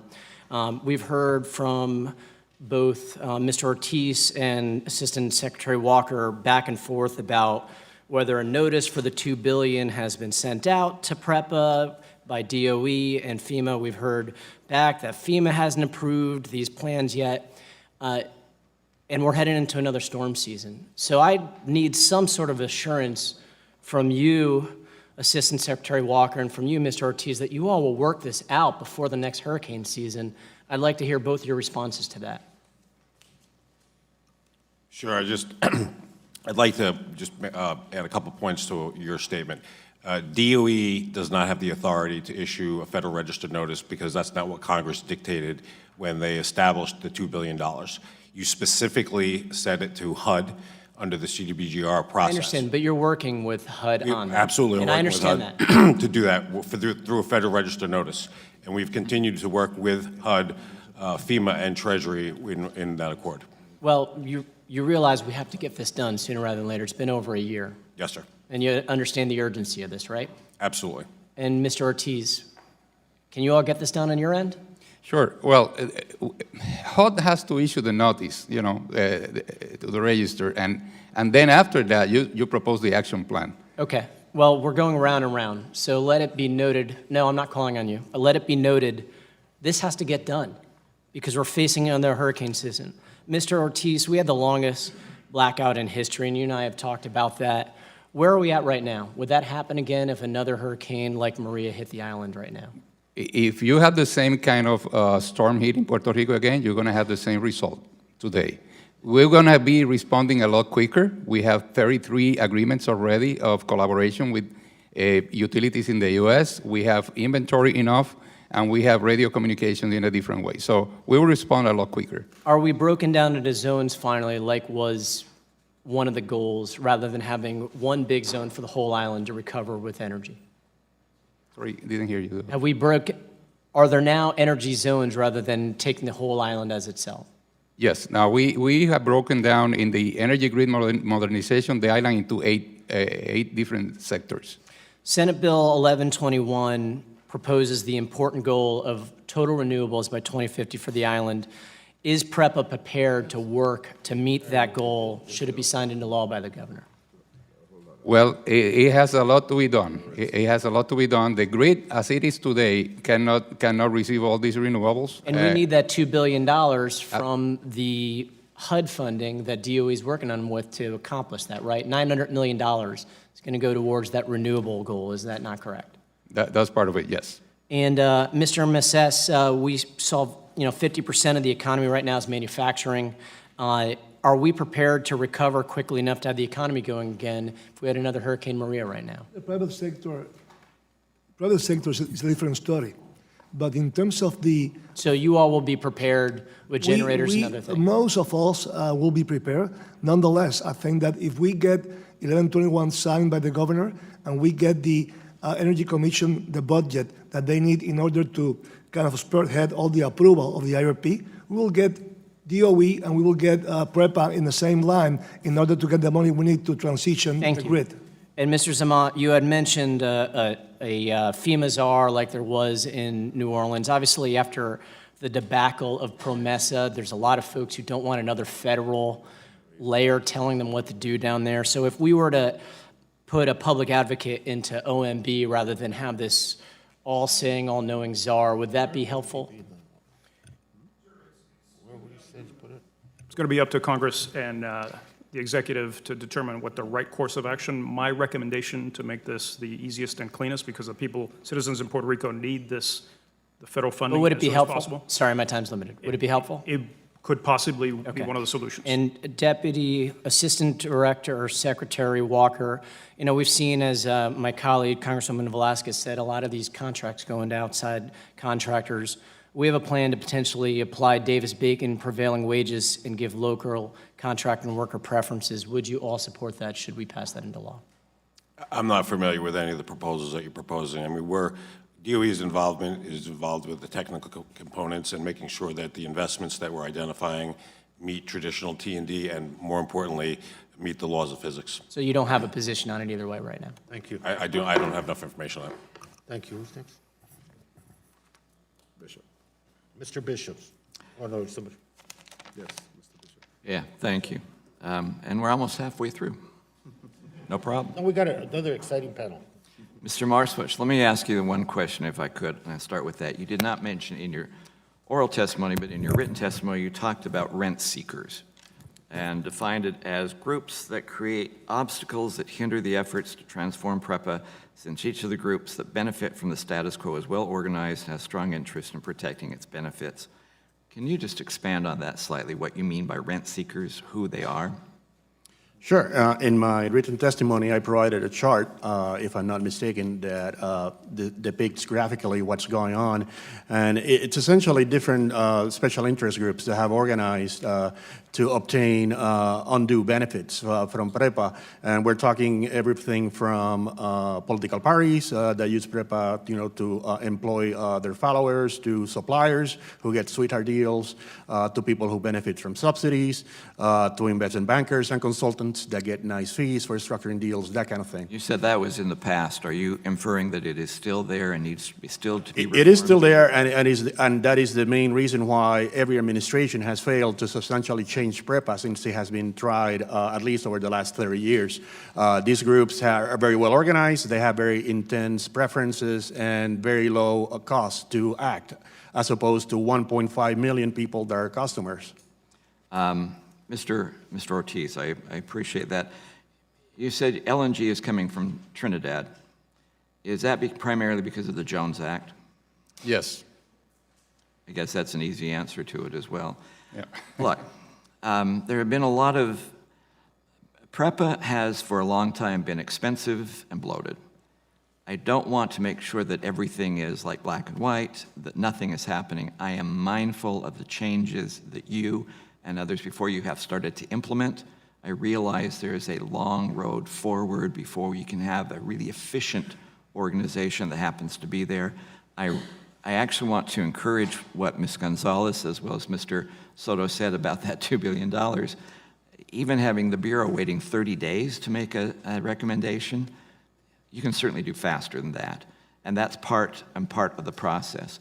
I also recognize that in the past, PREPA has been hamstrung by political demands that are on them. I even realized when we first were down there with the island of Vieques, they had this unique way of actually providing power to it, which would be totally done because of political processes and the chance of bribes. And it was also engineeringly dumb to try that process. I'm glad you didn't do that. But we simply have some of those processes. So what Mr. Walker has testified is that 100% in 30 years, you've testified 100%, you've testified 100% in 30 years, you testified 100% in 30 years. It's just unrealistic. And yet there is still legislation yet to be signed by the governor to implement that. To me, I'm sorry, one of the problems of PREPA in the past was political interference in your primary goal, which is to provide affordable and abundant energy. And this may be a nice concept of social engineering, but it is still political interference with your primary goal, which is to provide abundant and affordable energy. Same, different words, kinder notion, but it is the same process that has created problems in the past. If PREPA is going to succeed, you've got to change that concept of political interference, whether it's coming from San Juan or here in Washington. Mr. Zamat, I appreciate everything that you did with the board. Sometime you should come and be a member of Congress. It's an equally crappy job. Can you just give me and I think you've mentioned these already, just the biggest challenges of getting something moving and complete in Puerto Rico? Sir, everything is tinged with a political undertone, unfortunately. And we have a saying that in some cases, good ideas don't really take root or have a challenge of taking root in the island, because if you don't have a political supporter, then you won't get it. There's even a saying in Spanish, el que tiene padrino se bautiza, which is kind of a horrible saying, but it says, only those who have a godfather will actually get baptized. That pervades everything. It predates this current administration, to be quite honest and quite fair. There have been numerous initiatives to try and do that, but I think we're at an inflection point in history where an unprecedented amount of federal funds that the American citizens in Puerto Rico desperately needs to get to the island in an efficient way. Otherwise, we run the risk of a lot of federal funding. I would like you to continue on, but I don't want to violate my own complaints anyway. Yes, sir. So what we simply have been talking about is the amount of federal money exacerbates the problem, but we need to have a different mindset that goes back decades. Yield.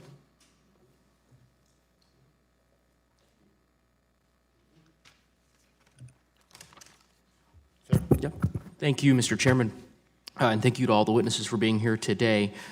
Is no doubt clear to everyone here in the room, Puerto Rico has experienced not one but two devastating natural disasters in Hurricanes Irma and Maria, destroying homes, schools, and businesses, and leaving 1.2 million people without power, and tragically taking nearly 3,000 lives. And it is worth repeating that these were American homes, American citizens, and American lives. It is so important that we have a discussion about Puerto Rico's electric power infrastructure. We think about the best way to ensure that the communities in Puerto Rico are offered reliable, low-cost power as they recover from these disasters. And that, of course, includes sources of power that have the long-term capabilities of reducing costs for Puerto Rico and sources that will be resilient in the face of climate change. To that end, I want to commend Puerto Rico's push to transition to a renewable energy future. Not only does a shift to renewable energy seek to reduce long-term costs for Puerto Rico, it's the right thing to do for our environment and for our planet. I'm also proud that folks in my district, Colorado's 2nd District, are paying attention to this issue. The Rocky Mountain Institute, an organization based in Boulder, Colorado, my hometown, has aided in a project with Save the Children to bring solar microgrids to 12 primary schools, and they've worked on an island-wide microgrid project with Resilient Power Puerto Rico. Rocky Mountain Institute also worked with the Institute for Competitiveness and Sustainable Economy for Puerto Rico, which has a witness on today's second panel, to create a capstone report, the Public Collaborative for Puerto Rico's Energy Transformation. I'm very proud to represent groups like these that have provided aid, information, and research for their fellow Americans when they have needed it the most. Dr. Perez, in your testimony, I want to thank you for being here today, but you describe in your testimony some issues around transparency, accountability, and lack of stakeholder representation as it relates to PREPA. Specifically, you point out that their first integrated resources plan did not include scientific information on how their main generation plants are impacted by climate change. Can you describe what those impacts are and why, in your view, it is so critical that science be at the foundation of their decision-making process? Thank you for that question. I represent about 90 different faculty members across the 11 campus of the UPR system. And those faculty members represent, at the same time, more than 23 academic disciplines. And part of our resources have produced very contundent scientific data that says that most of the generation plants in the future 20 to 30 years are going to be under still water with sea level rise and even with minor storms, Category 1 storms. And that wasn't presented in the IRP, in the first IRP. Thank you, Dr. Perez. With that, I don't know if my colleague from the other side of the aisle, my distinguished colleague from Puerto Rico, would care to. Ms. Velasquez, do you need additional time? Would you like additional time? Yes. Oh, okay. All right. I'll yield the balance of my time to Ms. Velasquez. Thank you. Dr. Lugo. Well, I would like to hear from Mr. Ortiz. You heard all the criticism about the political interference in the work of PREPA. What guarantees and assurances can you give us that that type of interference will not happen when important decisions are made? That's a big guarantee. Anyway, but I can tell you, Puerto Rico, and to be honest, I agree with all this criticism about PREPA. But second, I have to say that I ran the American Recovery and Reinvestment But Act. yet, excuse me, when you are given the opportunity to involve more than just the political elite class in Puerto Rico, then we hear complaints from Dr. Perez Lugo saying that when the community has been consulted, basically mechanisms have not been in place for them to be able to provide input that represents the interests of the people of Puerto Rico. Right, and there are many processes that were running even before I joined PREPA, which I joined recently. But let me tell you, the people of Puerto Rico don't believe in PREPA. And that's a credibility issue, so that we have to execute. Whatever we promise here, we have to execute. It doesn't matter how much I say, how beautiful it is, but the reality is that if we don't execute, like with the natural gas, like with the renewables, providing sources of credit for the renewables and all that, nobody will believe that's going to happen. So I think we have to act according to what we are planning to do. And second, I'll have to say that I ran the American Recovery and Reinvestment Act funds for Puerto Rico, $7.2 billion being administered by Puerto Ricans, and we never had a finding or any point from the Inspector General, so that we can do the administration of funds, certainly, but we have to do it right. Dr. Perez Lugo, what role did we bring? What role the university? Excuse me. cut you off. Time's up, sorry. Mr.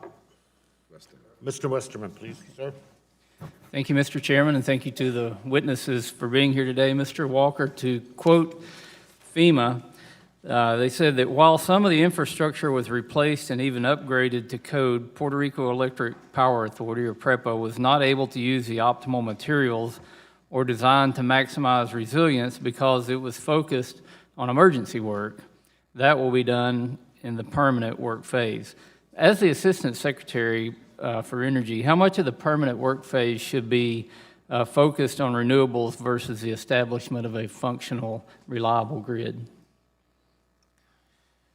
So, excuse me, the permanent work you're referencing is the 428 funding under the Stafford Act, and that has to do with what qualifies, what's eligible, or what's not eligible, and that fundamentally gets back to what was actually damaged during the event.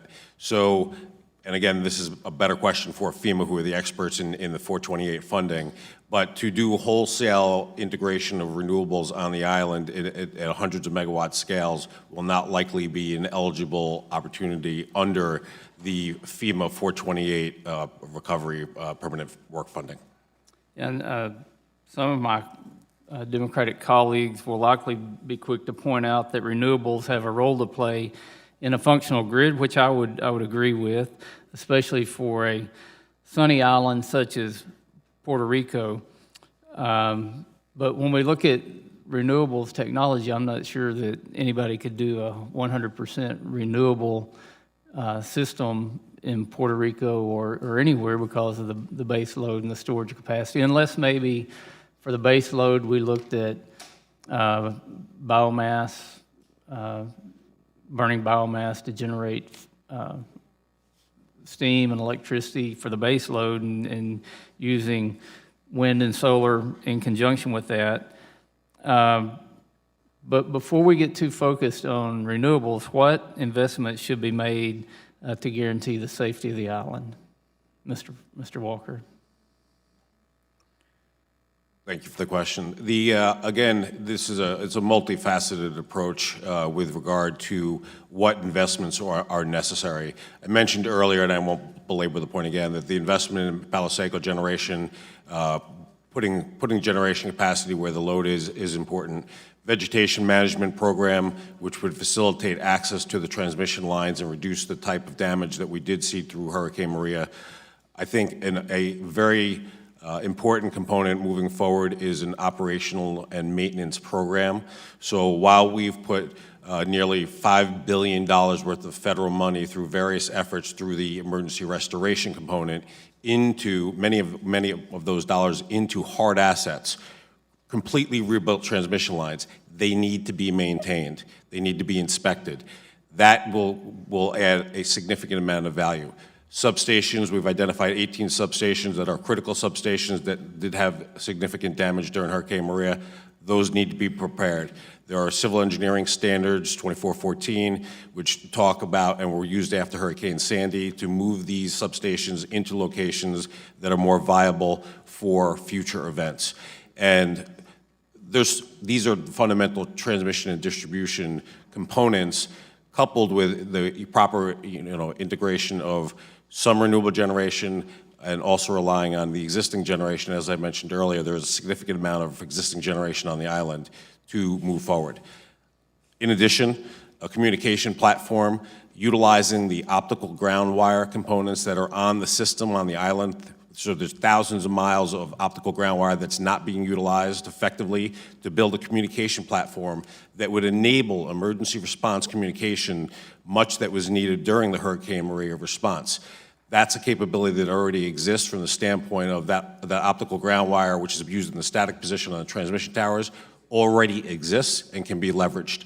So there are a list, and many of those things were outlined in our July report with recommendations last year that was put out by DOE regarding key investments that are necessary to add resiliency onto the island through the electric system. Yeah, it just seems to be common sense that you would build your grid back, get the transmission and distribution system in place, and then you can start looking at your power generation sources and how to integrate renewables and other technologies into that, whether it be natural gas. Mr. Ortiz, I see that you all have a goal of being 100% renewables by 2050. You've got an extremely high cost per kilowatt hour of 24 cents per kilowatt hour, which is what you would expect with the type of fuel that you're using. Have you considered biomass as part of your baseload generation in a future upgraded generating system? Yeah, yes, definitely. And I have to answer that. This is basically in the discussions I had with the AES, the coal-driven plants. We are asking them to remodel the production from their plant with biomass. It's a lot cleaner, not cheaper, but it's a lot cleaner. And how many megawatts total on the? Close to 450 megawatts. So it's not that large of a system. It's a big system, but not, I mean, we have single plants that size in the... Hey, Puerto Rico means like close to 20%. Mm-hmm.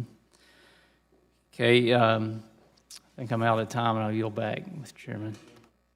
Mr. Chairman, I would like to introduce, for the record, a written testimony from the Municipal Energy Consortium of the Mountain Region, municipalities of Villalba, Orocovis, Barranquitas, Ciales, and Morovis.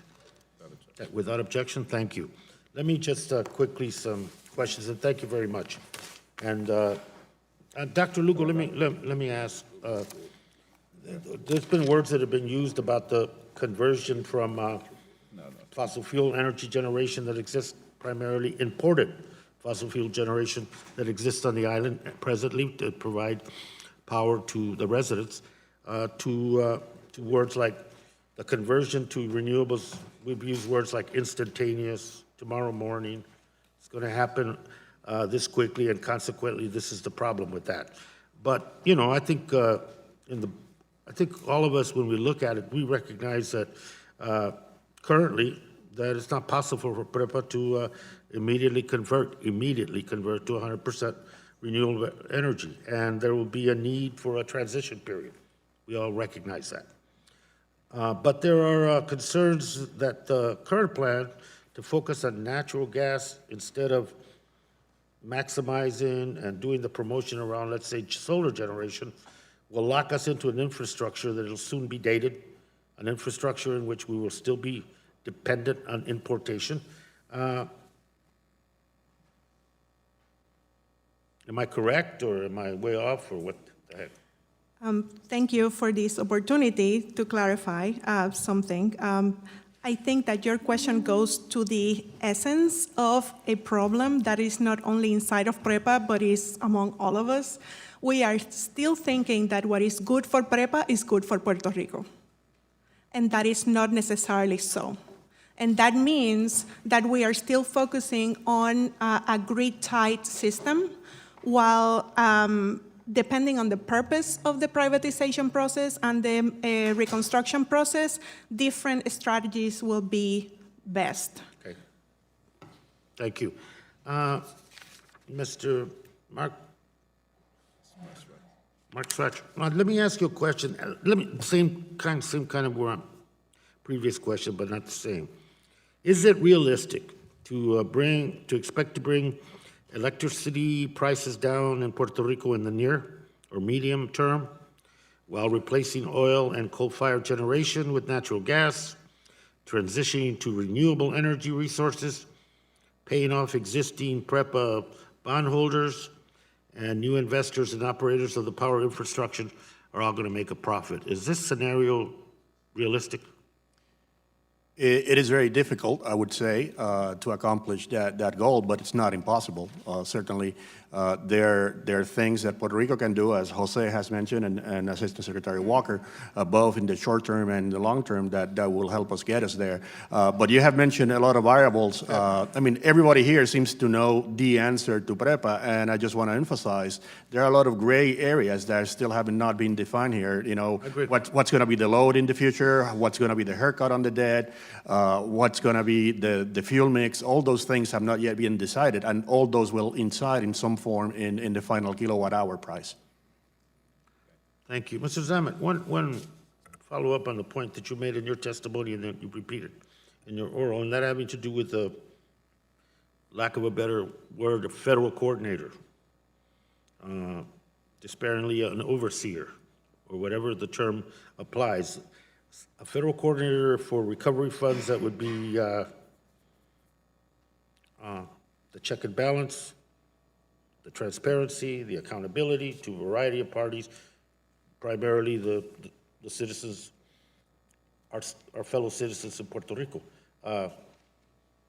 You explain, you understand the opposition to this will be very, very strong, particularly from on issues of self-determination, the legislature, the governor, the political structure there will not like this at all. But your response to your recommendation. Sir, quite honestly, I think if you've polled the people of Puerto Rico, if they would like a federal entity that could ensure transparency, the people of Puerto Rico would overwhelmingly say yes. I think there are people who have zero vested interest in additional transparency, particularly with federal funds. I think you will find significant pushback from that group of stakeholders saying nothing to see here, move along.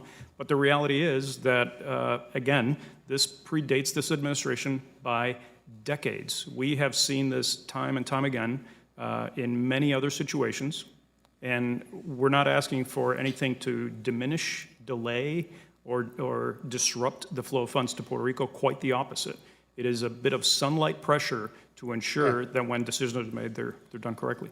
And to Mr. Ortiz, I'm remiss if I didn't say that the blame is not being put at your feet at this moment. That's whatever happened in the past. But I think that it's important to note that as we look at it, you have to look at the whole picture. You have to put history within its context, and you have to put the demands that we're feeling from both for accountability and transparency. And with that, let me thank everybody and invite the next panel up. And thank you so much.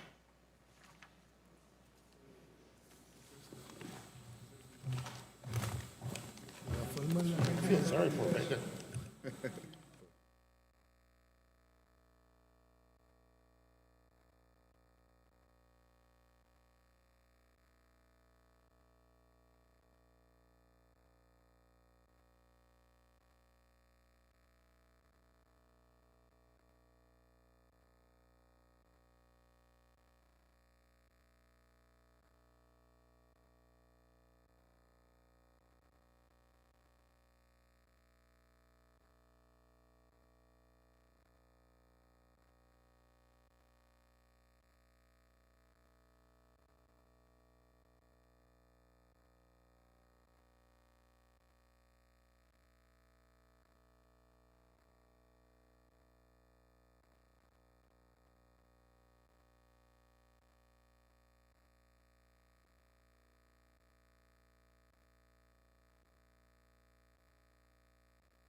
The introductions in the second panel, if you do me the favor of being sitting down, we can get started. It's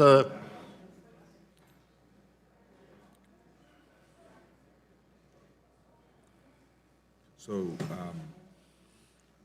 you get to Amarillo, does he only speak Spanish? Someone's going to translate for him, so we're going to have to give him a little more time. No. Thank you very much. Let me thank the witnesses and invite all the panelists to join us. And let me begin by reiterating the rules of the earlier in the day if you weren't in the room. The lights before you, when we get to yellow, that means you have 1 minute. And then when it gets to red, you should be done.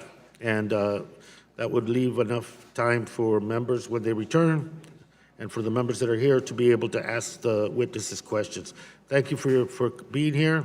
We very much want your perspective and look forward to it. Let me begin now by introducing Dr. Nelson Colon, President and Chief Executive Officer of the Puerto Rico Community Foundation. Sir, welcome. Thank you, Doctor.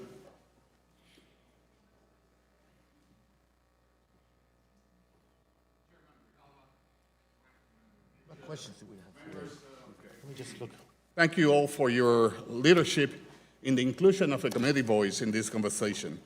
I am honored to appear before you as President and CEO of Fundación Comunitaria de Puerto Rico, that for 34 years, Fundación has promoted equitable and sustainable access to affordable housing, community economic development, clean water, renewable energy, and education. The foundation is a philanthropic investor, is a community organizer, and is an equity builder as well.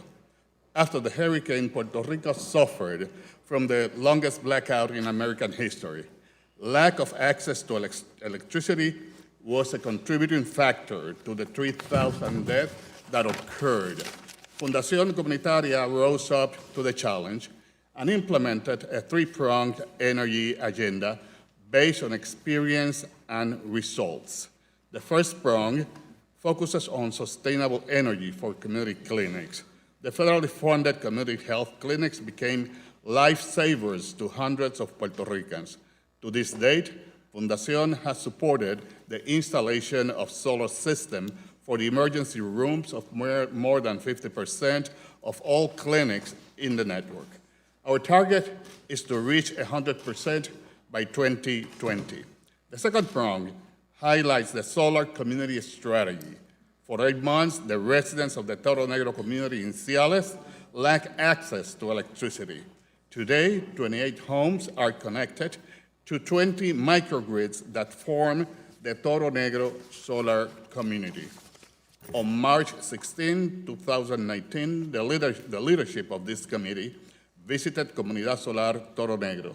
The residents of Comunidad Toro Negro have not experienced a single blackout since the solar microgrid systems were installed in the summer of 2018. As Chairman Grijalba remarked during the visit, this is the model on how to bring access to clean and sustainable energy to communities. Solar communities are a fast and efficient way of providing affordable energy to low-income communities in Puerto Rico. The third prong elevates the energy strategy to an island-wide level. Fundación Comunitaria is currently pending final approval by the U.S. Economic Development Administration of a proposal to provide solar power and storage to Culebra's critical facilities, businesses, and nonprofit organizations. The Empowering Culebra initiative, as the plan is called, will help Culebra transitions towards 100% renewable future. Hurricane Maria saw the emergence of hundreds of unsung heroes who saved countless lives. Their goal is to forge stronger and more resilient communities through renewable energy. As a philanthropic institution, Fundación Comunitaria does not have an official position regarding the privatization of the Puerto Rico Electric Power Authority. However, in the polarized debate between privatization and the public centralized system, Fundación Comunitaria is engaging labor union, nonprofit organizations, philanthropic institutions, and the co-op movement to help shape an ambitious agenda, an ambitious goal of social justice, a green energy community corridor powered by renewables. This green corridor could become an example for the other communities in the island and in the Caribbean and the rest of the America. Key game changers are aligning behind the vision of renewable energy for low-income communities in Puerto Rico. Puerto Rico is in a race against time until the next hurricane hits. Solar communities are a fast and efficient way of providing sustainable access to energy. With proper support, we are ready to move forward. I encourage this committee to envision the possibility of a Puerto Rico green energy bargain, modeled after Detroit's Grand Bargain. We call on this committee to recommend HUD and the government of Puerto Rico to redirect a substantial amount of the CDBG DR $436 million allocated for community energy projects to support a Puerto Rico green energy bargain. On behalf of Fundación Comunitaria de Puerto Rico and many communities in Puerto Rico, we thank you for the opportunity to amplify their voices and to address this distinguished committee. Thank you. Mr. Ramon Cruz, Board of Directors, Sierra Club, sir. Thank you. Thank you, Chairman Grijalva, Ranking Member Bishop, and distinguished members and staff of the House Natural Resources Committee. Thank you for the opportunity and privilege to testify in front of you today. I'm Ramon Cruz, an environmental and energy policy expert from Puerto Rico. I was Vice President of the Puerto Rico Environmental Quality Board, which is the state version of the EPA, and the first appointee to the Puerto Rico Energy Commission back in 2014. I'm also on the board of directors, as you said, of the Sierra Club, the nation's oldest conservation organization. In my oral statement, I want to focus on three main issues: the disingenuous and misguided restructuring and privatization efforts of the electric utility in Puerto Rico, the problems with the so-called natural gas, and some issues regarding renewable energy efforts in Puerto Rico. First, I call it disingenuous and misguided, the restructuring efforts, because the government and PREPA's management are not putting the best interests of Puerto Rico first, and instead following the same patterns that locked us into an obsolete, centralized system dependent on fossil fuels. What we have seen from this government, especially since Hurricane Maria hit the island, is a dismantling of the former Energy Commission and the installation of a new entity, while a hurried privatization efforts happen simultaneously, instead of the more appropriate course of action, putting everything on hold until the process of securing a strong, independent regulatory agency is finished. While State Senate Bill 1121 provides for the establishment of such entity, by the time the rules are written, most of the shots will have already been called. All this is done in a hurry to supposedly bring back the system in place, but loopholes are open to enable the government and private interests to favor the development of natural gas infrastructure, or frack gas, as many of us call it, instead of focusing on the development of more affordable and resilient renewable energy. My main point here is that regardless of whether there is a private PREPA or public PREPA, the most important part is to put sound rules and regulations in place and establish a strong independent regulatory commission.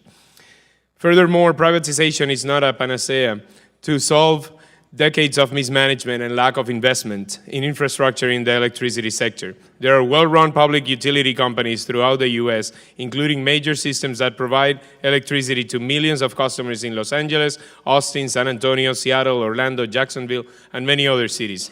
These public companies are reliable, and many of them have increasing amounts of renewable energy.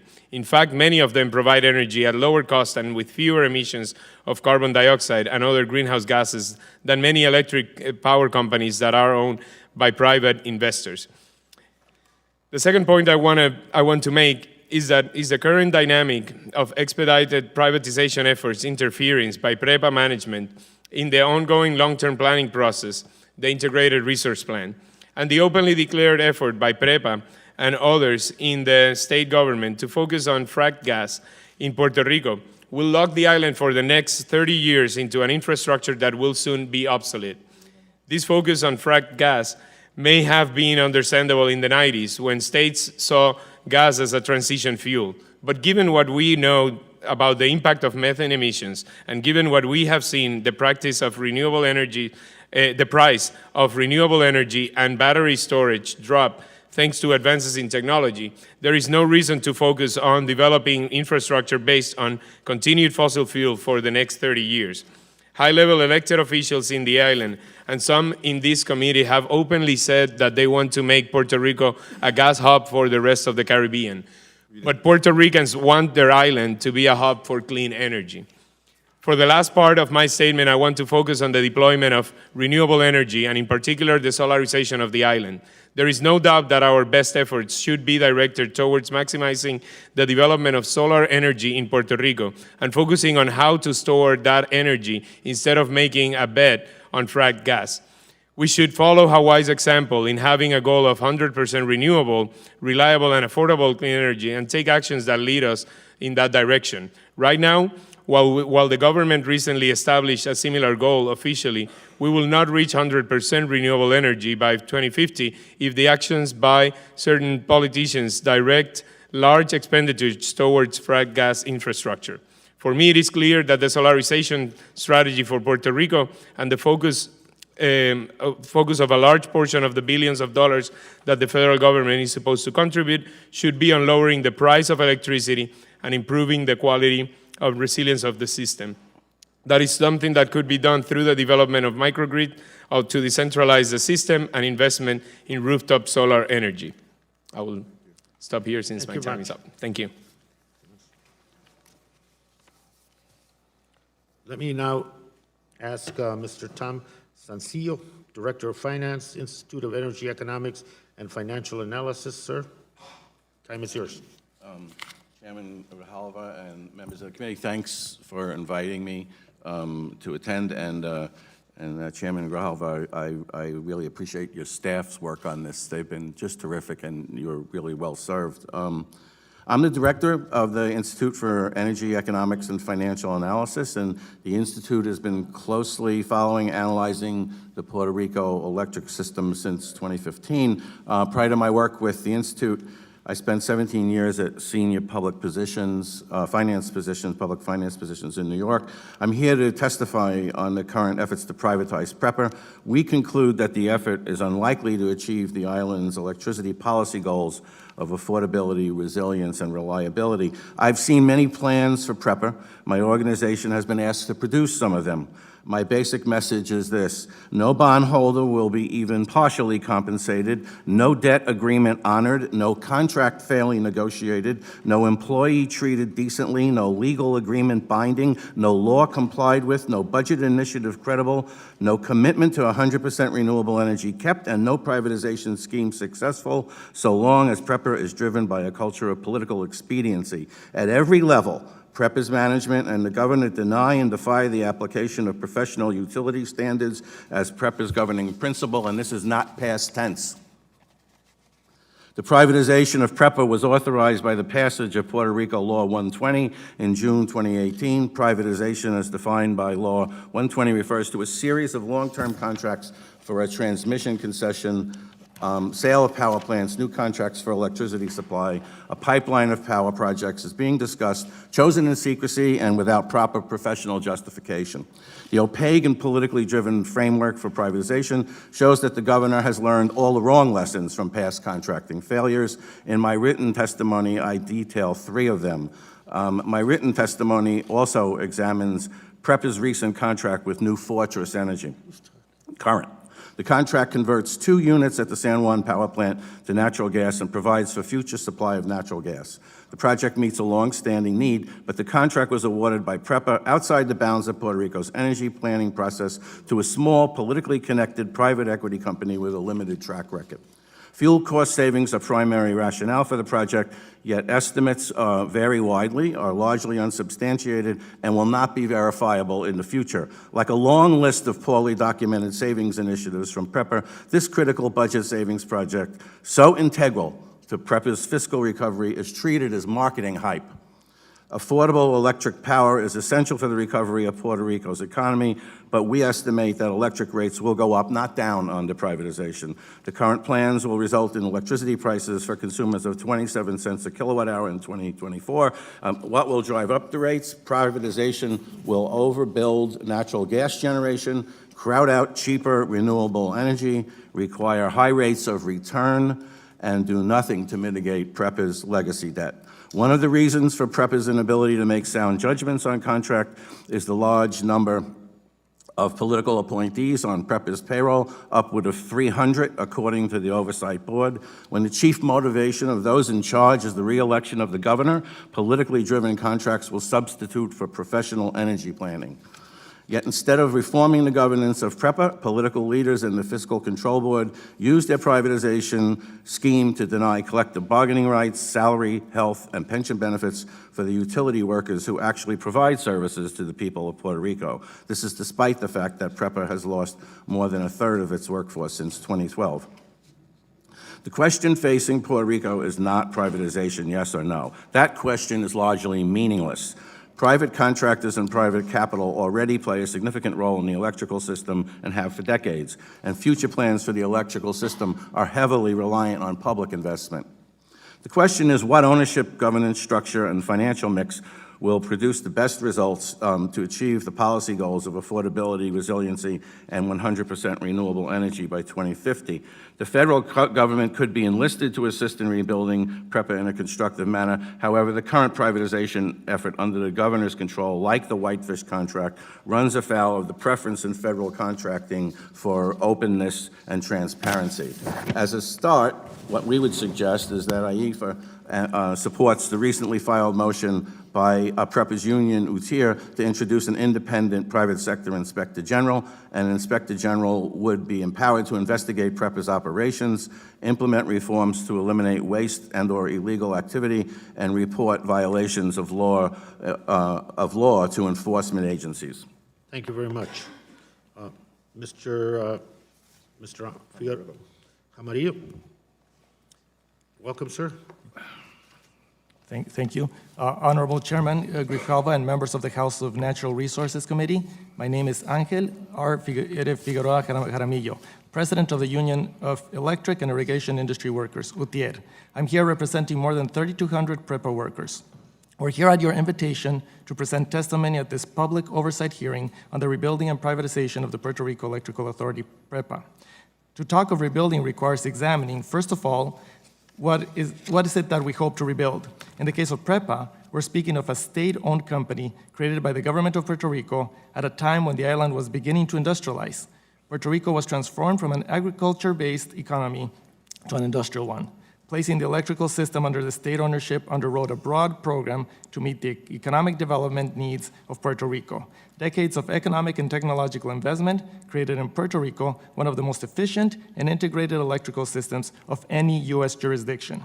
After the devastation caused by Hurricane Maria in Puerto Rico, which left the island without electrical service for many long months, the reconstruction of the electrical system has become a fundamental factor in our viability as a people.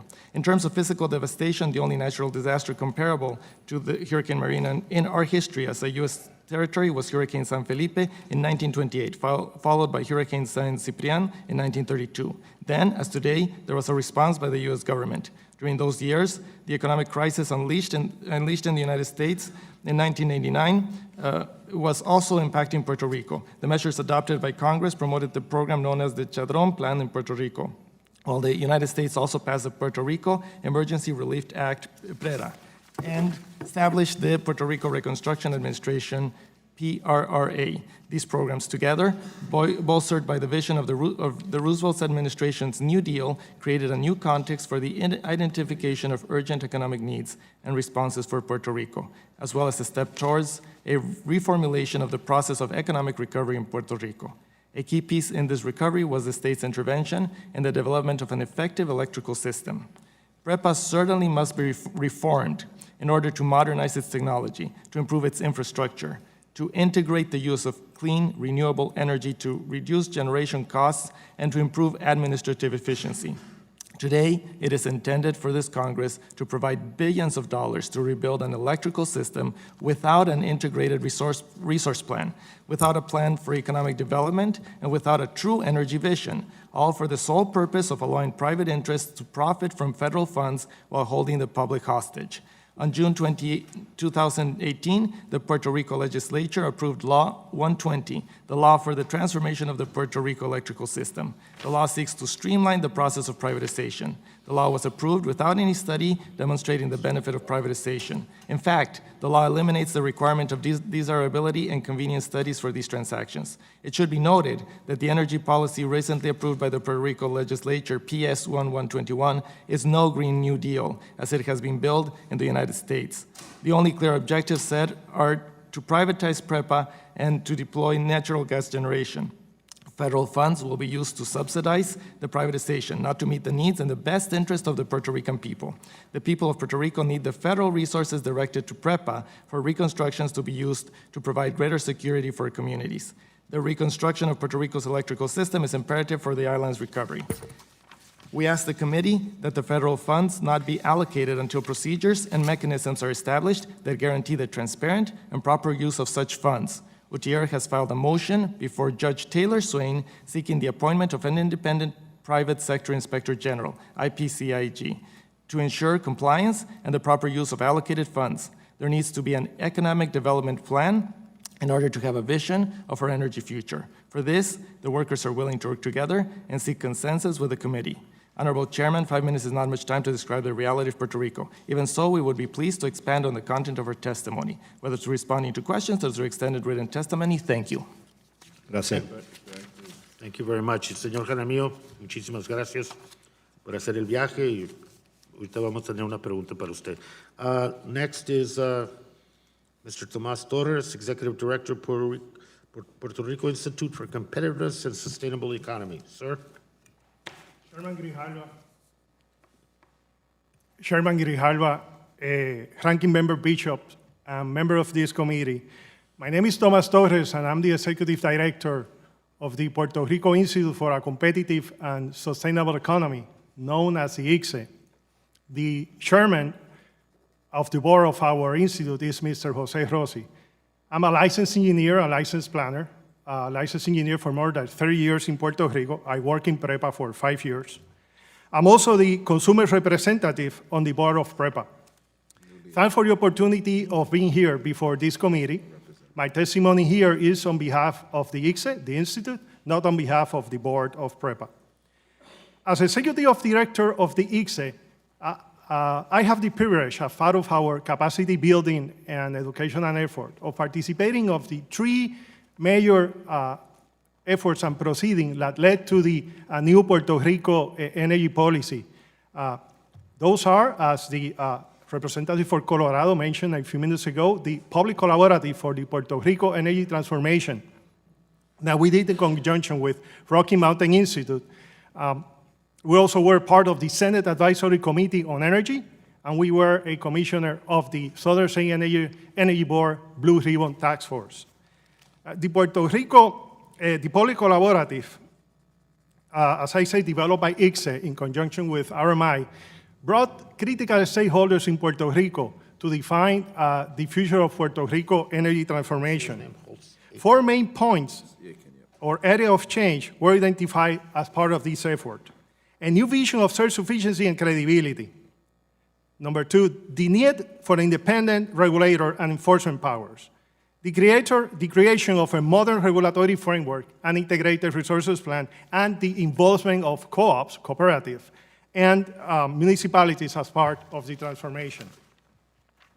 Within the next minutes, I'm going to summarize the rest of my testimony in 3 major points. The needs of federal funds that were addressed on the previous panel, but I will add a couple of points as part of the transformation of our system. Technology and distributed generation and transparency. Reconstruction funds. The situation in Puerto Rico is complex. After the 2017 hurricane impact, the mix of deteriorated infrastructure with collapsed finances create an unmanageable debt burden. The Build Back Better plan done by New York Power Authority and others estimate the Puerto Rico rebuilding in $17.6 billion. I want to stress that out because some quantities of $2 billion are being expressed. No, it's $17.6 billion. And the CEO and the Central Office for Recovery, Reconstruction, and Resiliency has estimated this effort in $26 billion, of which $11 billion are recurring costs. In addition, as you all know, we have a PREPA legacy debt in bankruptcy court in Puerto Rico, which is $10 billion under PROMESA.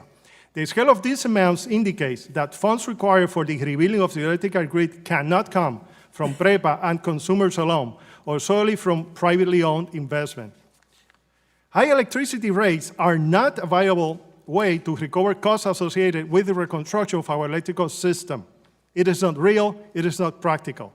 Considering that current rates are 22 cents per kilowatt hour without including recovery or legacy debt.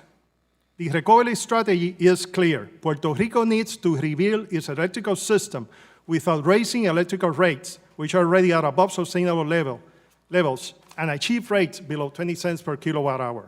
Technology and distributed generation.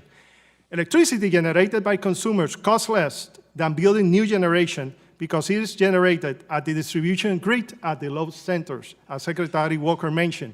Well, distributed generation by consumers can also be done at load centers, reducing the need for transmission system. If consumers don't feel incentivized, however, they can disconnect from the grid and go their own. Transparency. Transparency, work ethics, and teamwork between federal and local governments are key for the transformation of our electrical system. And I'm here at this Congress disposal to be a key player as part of this transformation alliance with Puerto Rico and the Electric Power Authority. Transparency contributes to legitimacy of public processes. Lack of transparency and public participation can negatively affect regulatory processes that in turn could lead to the effective planning, insufficient reconstruction fund, and high electricity rates. In summary, the challenge ahead is bigger than the restoration of PREPA. It's the future of Puerto Rico. We appreciate the opportunity to be here, and we're ready to answer your questions. Thank you. Mr. Holtz-Aiken, President, American Action Forum. Sir, time is yours. Chairman Grijalva, Ranking Member Bishop, thank you for the privilege of being here today. I have over the years testified a number of times on the desirability of improved economic policies in Puerto Rico to restore growth to the island and to its residents and citizens. Now we are faced with the additional burden of recovering from the devastation of Hurricane Maria. But the topic of this hearing lies at the intersection of those two things, because there is no recovery without adequate electricity, and better energy policy, better electricity policy in particular, would be part of an improved strategy for economic growth in Puerto Rico. Let me expand on that. This is a tremendous opportunity for the island. The federal government has allocated $20 billion in HUD, $20 billion in FEMA to help restore from the physical devastation. There's the opportunity for PREPA to unload a big portion of its $9 billion in debt in bankruptcy. Both of those should be taken as opportunities to build a future built on better private sector competition in the electricity sector. Puerto Rico itself has taken two very important steps in that regard. It passed the Puerto Rico Electric Power System Transformation Act, which allowed for the privatization of electricity assets. That's a good step for improving potential incentives, but does not in and of itself guarantee effective competition. Senate Bill 1121, the Energy Public Policy Act, does provide a legal framework for that. So I think there's now in place a legal framework for potentially quite beneficial competitive pressures. The question is, will there be follow through and execution in that legal framework?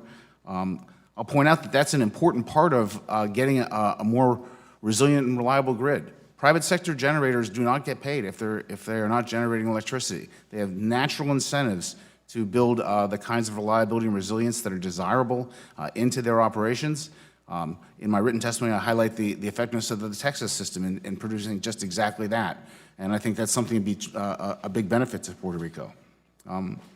This framework does not, however, not also have some pitfalls. And there I think the one that jumps out, it's been discussed earlier today, is the 100% RPS for renewables. It may not be realistic. The National Renewable Energy Lab estimates the base load demand, the peak demand is at about 3,600 megawatts in Puerto Rico. There's only 840 wind, 1,100 in solar, so there seems to be a shortfall there. This matters a lot. We have seen in competitive systems that RPSs can raise costs. So Texas does not have any such requirements. It generates at about 12 cents per kilowatt hour. California, a very competitive generation system with the comparable set of mandates, comes in at about 18 cents an hour. Certainly, you would want to do something that would drive Puerto Rico south of the 22 cents an hour that it currently costs to generate electricity. That would lower its overall bill, take it down from about almost 8% of Puerto Rican GDP down toward the 2% average in the United States. Would be a very pro-growth development for the island. So I want to applaud the committee's interest in the oversight of these funds, its interest in the future of power generation in Puerto Rico and holding this hearing today, and emphasize that this is a question that's larger than just the importance of recovery from a hurricane, larger than just the electricity sector. This is about setting Puerto Rico on a path of growth and prosperity, which has been missing for over a decade. Thank you. Ask Mr. Soto if he has any questions or comments. Sure. I thought you guys were going first. First, Mr. Figueroa Aramillo, we had spoken with several unions back in Puerto Rico about helping out local workers by bringing in Davis-Bacon prevailing wages, local contractor, and local worker preferences. Do you think that, as well as training, would assist in helping out workers as we have this recovery and transition?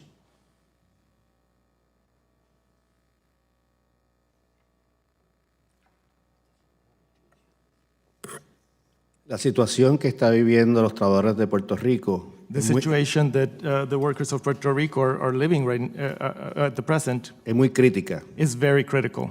Todas las medidas de austeridad que está imponiendo la Junta de Control Fiscal está promoviendo que los trabajadores emigren a los Estados Sí, yo Unidos. entiendo la Junta Fiscal, pero mi pregunta es sobre Davis-Bacon y preferencias de trabajadores locales. Los salarios de los trabajadores de Puerto Salaries Rico. of the Puerto Rico workers. Es la pregunta. Is that the question about the salary of the Puerto Rico workers? Casi un 50% menos Almost cobran los 50%. trabajadores de Puerto Rico comparado con compañeros de Estados Unidos. Workers in Puerto Rico charge about 50% less than other similar workers in the United States and mainland U.S. El sindicato está tratando de llevar una negociación para Carry out a poder retener negotiation el personal so that we para can que no retain emigre. the personnel so that it doesn't migrate. Entonces, preferencias va a ayudar y preferencias por trabajadores y contractores locales, ¿sí? Local preferences, worker preferences would help, right?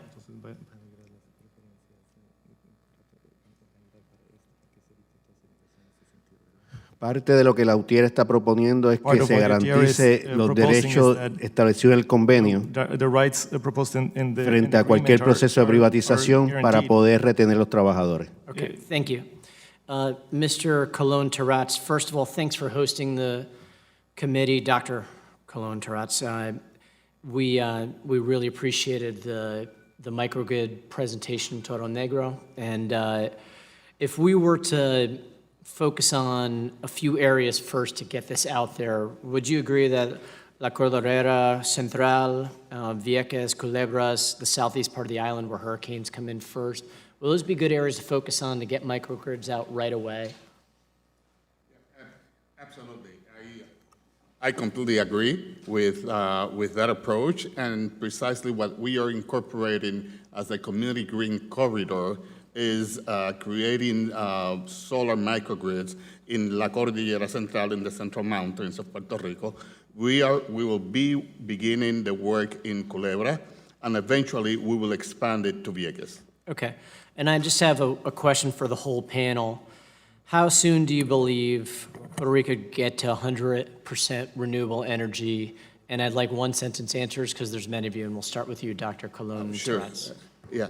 Thank you. I think that this is going to happen organically, and the energy transformation. But how soon do you think? I would say for the segment of communities in Puerto Rico, 3 to 5 years with the proper support. For the whole island? No, for the segment I'm talking My question about. is the island. No, I don't have a projection Okay. for the island. Mr. I Cruz, cannot.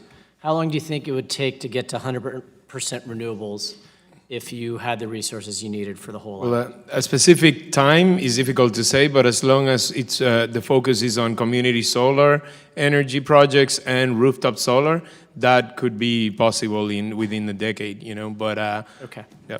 And Mr. Senzio, how long do you think it would take to get to 100% renewable energy in the island? Administration and system, never.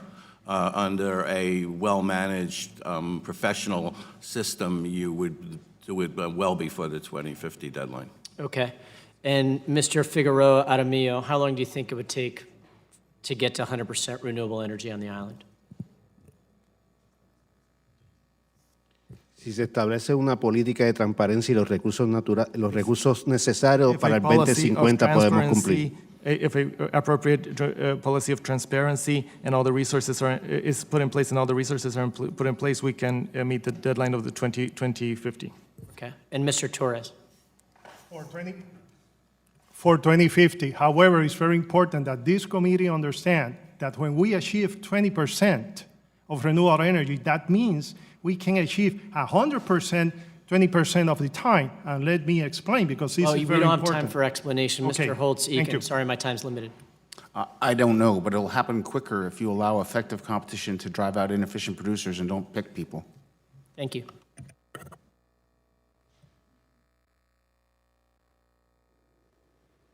Mr. Torres, you represent the consumers on the PREPA governing board. How difficult was the process that you undertook to be seated on that board? Yes, I'm the current representative of consumers on the PREPA board. We filed all the documents in August 29.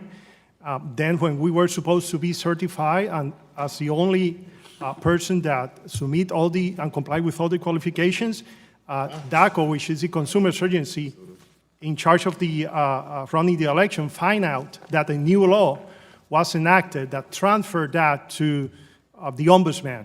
So the ombudsman opposed, basically, wanted to run a new process. And in that time, the legislature of Puerto Rico enacted Project of Senate 1100 with return the final designation to DACO, which was signed by the governor. So, and then we went to court. It took us about 8 months. It was real difficult. All right. That's obviously, if we were to reform the process, it would probably be beneficial to the consumers of Puerto Rico in some way. Mr. Holtz, you can. Structural failures of PREPA, how does that hinder the ability to provide reliable, affordable energy? Well, as I documented in my written testimony, there's just a history of failures. It leads to having assets that are not adequately maintained. It leads to having the wrong assets. It ends up $9 billion in debt and in bankruptcy. Those structural failures don't reflect an entity that's nimble and responsive to what consumers want, and So it's very high costs. Is it then your contention that by increasing competition within the energy sector, that would improve this process? It is certainly the goal, and I think it would be a tremendous improvement. As near as I can tell, the structure is basically in place to do that. It's a matter of executing faithfully that structure. And to the extent that I can't figure out exactly what's going on, it has to do with having perhaps an independent systems monitor in the electricity system, someone who's watching to make sure that dispatches are done fairly and those kinds of things. That's typically an element of U.S. power systems. So I'm assuming that you're also saying that PREPA's inability to successfully operate is part of this structural problem that's inherent within the system. Are there any incentives for PREPA to be more reliable in the present structure? No, none. It has just a history of being unreliable and failing to deliver on its basic mission. What percentage of the energy that's produced in Puerto Rico so far is renewables? Sorry, I couldn't hear. The door opened. Percentage of renewables that are producing energy in Puerto Rico right now? I don't know the number off the top of my head. It's a small, relatively small amount. I'd heard it was 2%. Does that sound realistic? Sounds all right. to you? Okay. I think, sir, that there's, if you went to this new structure, there would be a lot more renewables in the grid as a matter of market incentives. It's a very sensible thing to have happen in Puerto Rico. I think the mandate for 100% is the one that the committee ought to think hard about whether it's the right way to go. Actually, and I think, well, somebody said that it is much more complex now that there is a great deal of federal disaster money going into Puerto Rico. It's complicated the entire system. There has historically, has PREPA had history of misusing FEMA funds in recovering from past hurricanes? There's a series of things in my written testimony about the inability to use recovery funds effectively, inability to audit their use, and FEMA not being able to deploy funds as quickly as they would like. I think I hear from everyone talking that we have the same goals, that we want to have affordable, abundant energy, that for Puerto Rico to survive, it has to have affordable, abundant energy. But there are structural problems which in the system. And the more that for political motivated requirements that are put on PREPA, the more you continue to compound that particular situation. I'm almost out of time, but I appreciate all of you being here, sitting through this. Dr. Colon-Trat, I apologize for not recognizing you when I went in the hallway. I apologize for that. You were very kind to us there. But I was going into that room down there, and you realized I had something else on my mind at that particular time. Mr. Grijalva. Thank you, Mr. Bishop. And on that last thought, we're going to take a small break. We can control a lot of things, but on a personal level, nature sometimes is overpowering. And so we will be 3 or 4 minutes or 5, and then we'll return and continue with Mr. McClintock.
have their seats, and let me now turn to my colleague, Mr. McClintock, for his questions, comments, sir.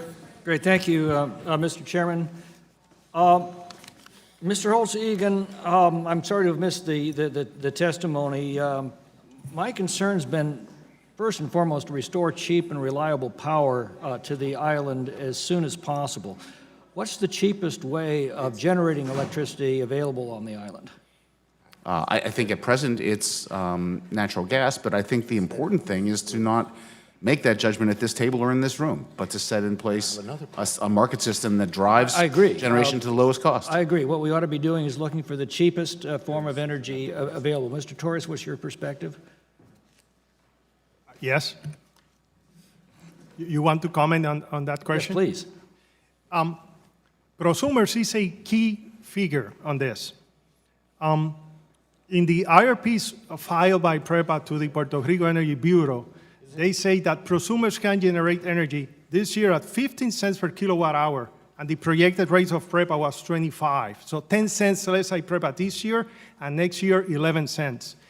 In addition to that, the advantage of distributed energy, which is the energy that can be generated in your home, in my home, business, and industry by solar panels or renewables, other type of renewables, doesn't need transmission system and doesn't need to have that cost. So that is a way, the prosumers, which is in the new Policy Act, that is a way in order not only to have low cost, but also propel a compliance. Again, that's my question, is what is the cheapest form of electricity available for generation on the island? I will say energy generated by prosumers at this time. Generated by consumers at this time? By consumers at this very present time with PREPA at 25 cents per kilowatt hour, yes. Yeah, but I'm just looking at the cheapest sources of generation. And Mr. Holtz-Egan says natural gas. It depends from where you get the natural gas. It depends well, yeah, if you get the waiver. Of course it does. Many reasons. That's why, because there are so many ifs. Mr. Holtz-Egan, let me ask you. Yes. You said natural gas the cheapest. What's the most expensive form of energy we could be using to generate electricity on that island? Probably at this point, biomass or something like that. This isn't even in use. And we're not talking about, well, again, where does solar and wind fit into that? In between, those are potential renewable sources. I think if there were good market incentives. More expensive than natural gas on the at present, yeah. And I think the source of the gas does matter, given the Jones Act. The biggest problem I've seen with renewables, wind and solar specifically, is that they're intermittent. They require reliable generators that are running at ready status, so that if a cloud passes over or the wind drops off, they can instantly come in and replace the lost energy. Otherwise, the grid collapses, which means you've got to have backup generators. They're burning fuel. They're just not generating any electricity in order to back up the wind and solar. Now, I have to assume that inflates the cost of wind and solar rather dramatically. It's not just the cost of the subsidized cost of the consumer of installing the panels. It's all of the backup that's required and all the subsidies that are put into it. Have you calculated that into your judgment on this? So those are issues, as I mentioned in my testimony, the National Renewable Energy Lab doesn't believe that there's a capacity for wind and solar to handle the peak demand in Puerto Rico at the moment. That's what probably not in the near future. So that's what we keep forcing on the island. And to even use them as much as you might at the maximum, you would need either additional backups or storage facilities, which are very expensive at the moment. So what's going to happen to the island's ability to deliver power if we continue to pursue the course we're on? I am worried about this because it's already extremely expensive in Puerto Rico. It's a big fraction of national income in Puerto Rico, and there needs to be a change in course to drive those closer to the sort of competitor states, Florida, Texas, that it competes with. You're a budget guy. Let me ask you a more general question on the island. Obviously, at the center of that is the power situation there. But we passed PREMISA with the promise that this Oversight board was going to straighten things out. How's that going? It's a work in progress, sir. Does that mean they've straightened everything out and we don't need to worry anymore? I think there's still work to be done. to say. It's a very difficult task, and in the time that they have devoted to it, some progress was made, but there's a lot left to be done. Well, it's not that difficult a task. Other territories and states have been very successful in managing their finances. And other governments have not been very successful, the federal government being one of them. So these things can be hard.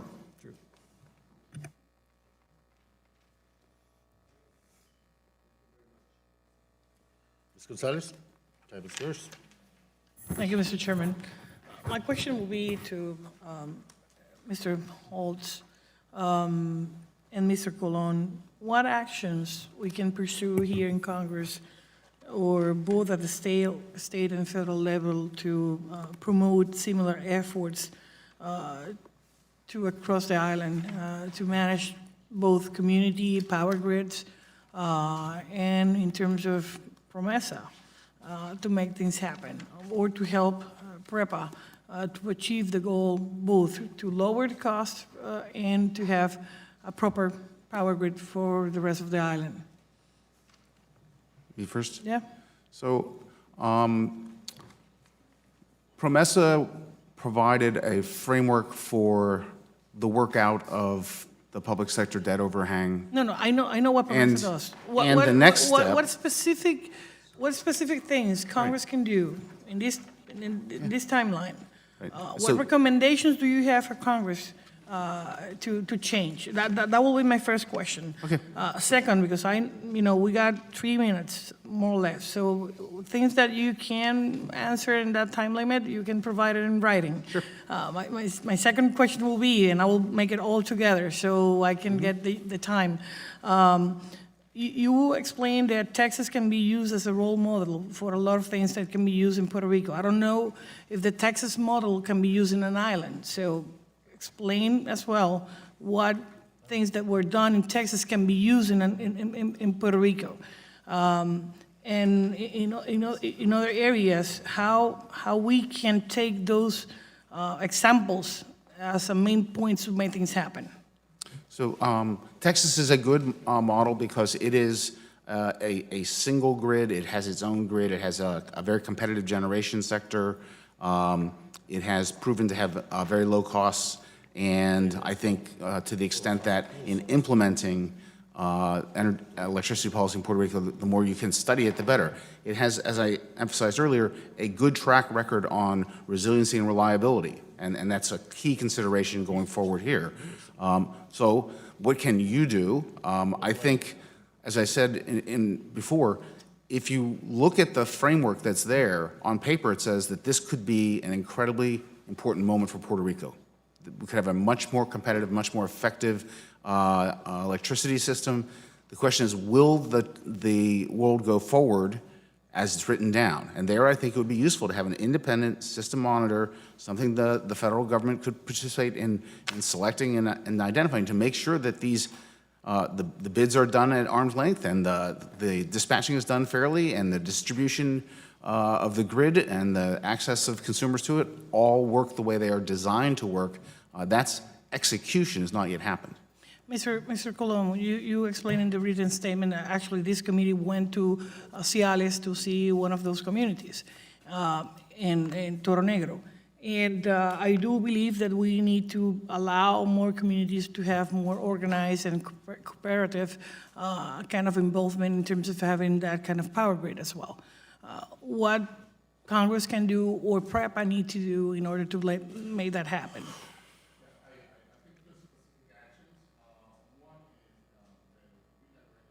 Of CDBG DR monies that are specific for that purpose. Actually, the governor identified $451 million for that from CDBG funds. Exactly. But then that needs to be incorporated on what's already happening in communities in Puerto Rico. I mean, the energy transformation process already began in Puerto Rico. So it is just a matter of supporting that process and moving forward from there. And one of my last questions, can you explain what the model that was done in Culebra? what you did in Culebra that can be replicated as well? Yeah, the model is a pending proposal that hopefully will be approved by EDA this week. But basically, it looks to critical facilities in Culebra, firemen, policemen, the municipality, and so on. Is the U.S. Department of Commerce involved? Yes, it's Economic Development Administration. Do they put funds there? They are putting 4 million, we're putting 1. Are you back? Thank you very much. And, I think underlining this whole discussion, to be quite, from my perspective, is the fact that we're talking about and defending a source and a distribution system for energy that can be defended, because that's what's there now. What should be there is also part of the discussion on the transitions to renewables.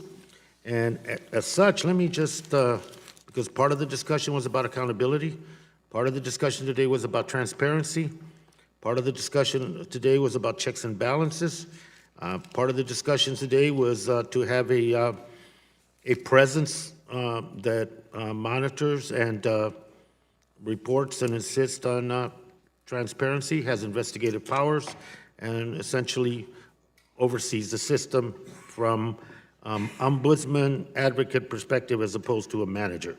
But one of the questions for all of you, if you don't mind, is the issue of accountability and oversight to PREPA.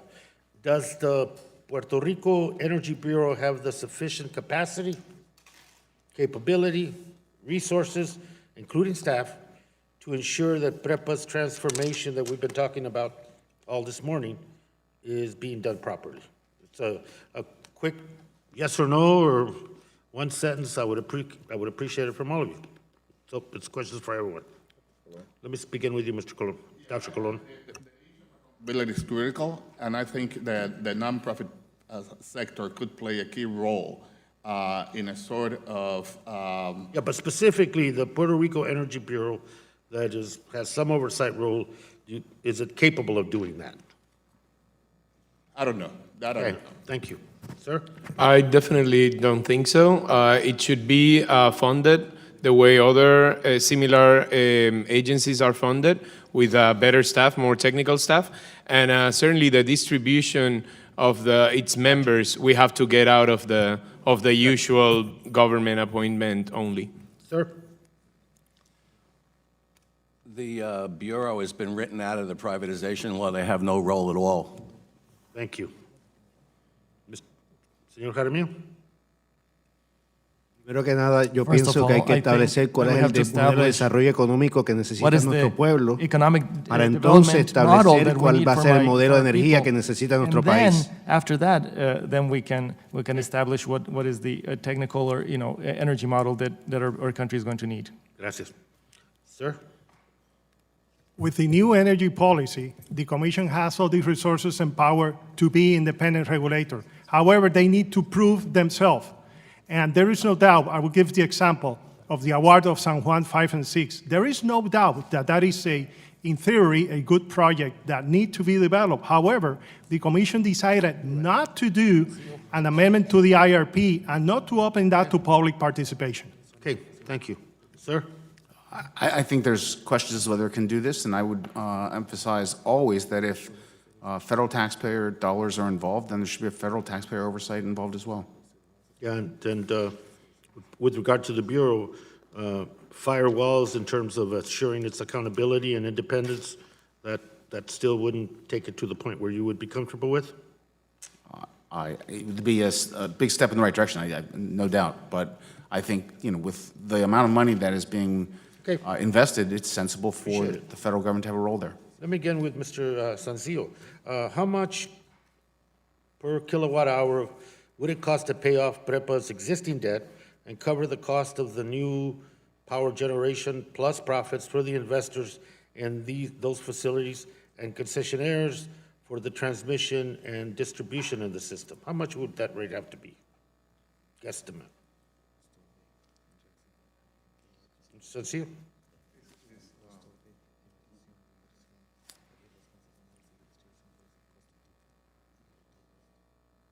I think the best way to answer that is you would have, if the existing $9 billion in debt were paid 100%, you're roughly looking at 5 to 6 cents a kilowatt hour, depending on how much you want to incur in debt and on what terms for the rebuilding of the system. If you take that $9 billion and multiply it out, and you'll get up there. It's the cost of paying back the existing debt is prohibitive, and if it is endorsed to go forward with even a sizable amount of the debt, you would prohibit the investment capacity of PREPA to go forward and probably impede the private sector investment, as well as raise the interest rates well above where they should be. Appreciate that. Thank you. And let me thank all the witnesses. If there's additional questions, members can submit those to within 3 business days. We will transmit those questions to the witnesses, and within 10 days, we hope to get a response. There's been a lot of questions that couldn't be asked. I appreciate the members that were part of this hearing, and I appreciate every one of the witnesses. A difficult question, no less, but a congressional responsibility nevertheless. As such, all of us take it very seriously on both sides of the aisle, and we'll pursue that. Accountability, the assuring that the transition period's factors and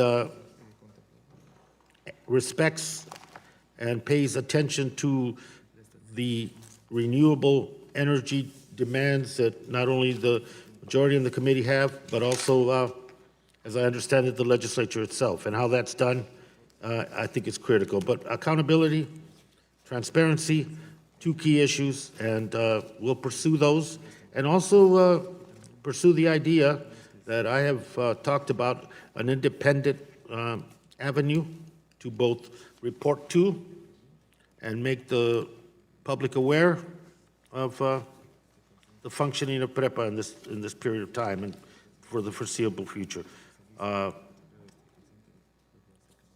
We await your comments and suggestions and critiques, and we'll go forward as with some urgency to get some of these things in the form of legislation that we can move forward. Thank you very much. Appreciate it. Thank you.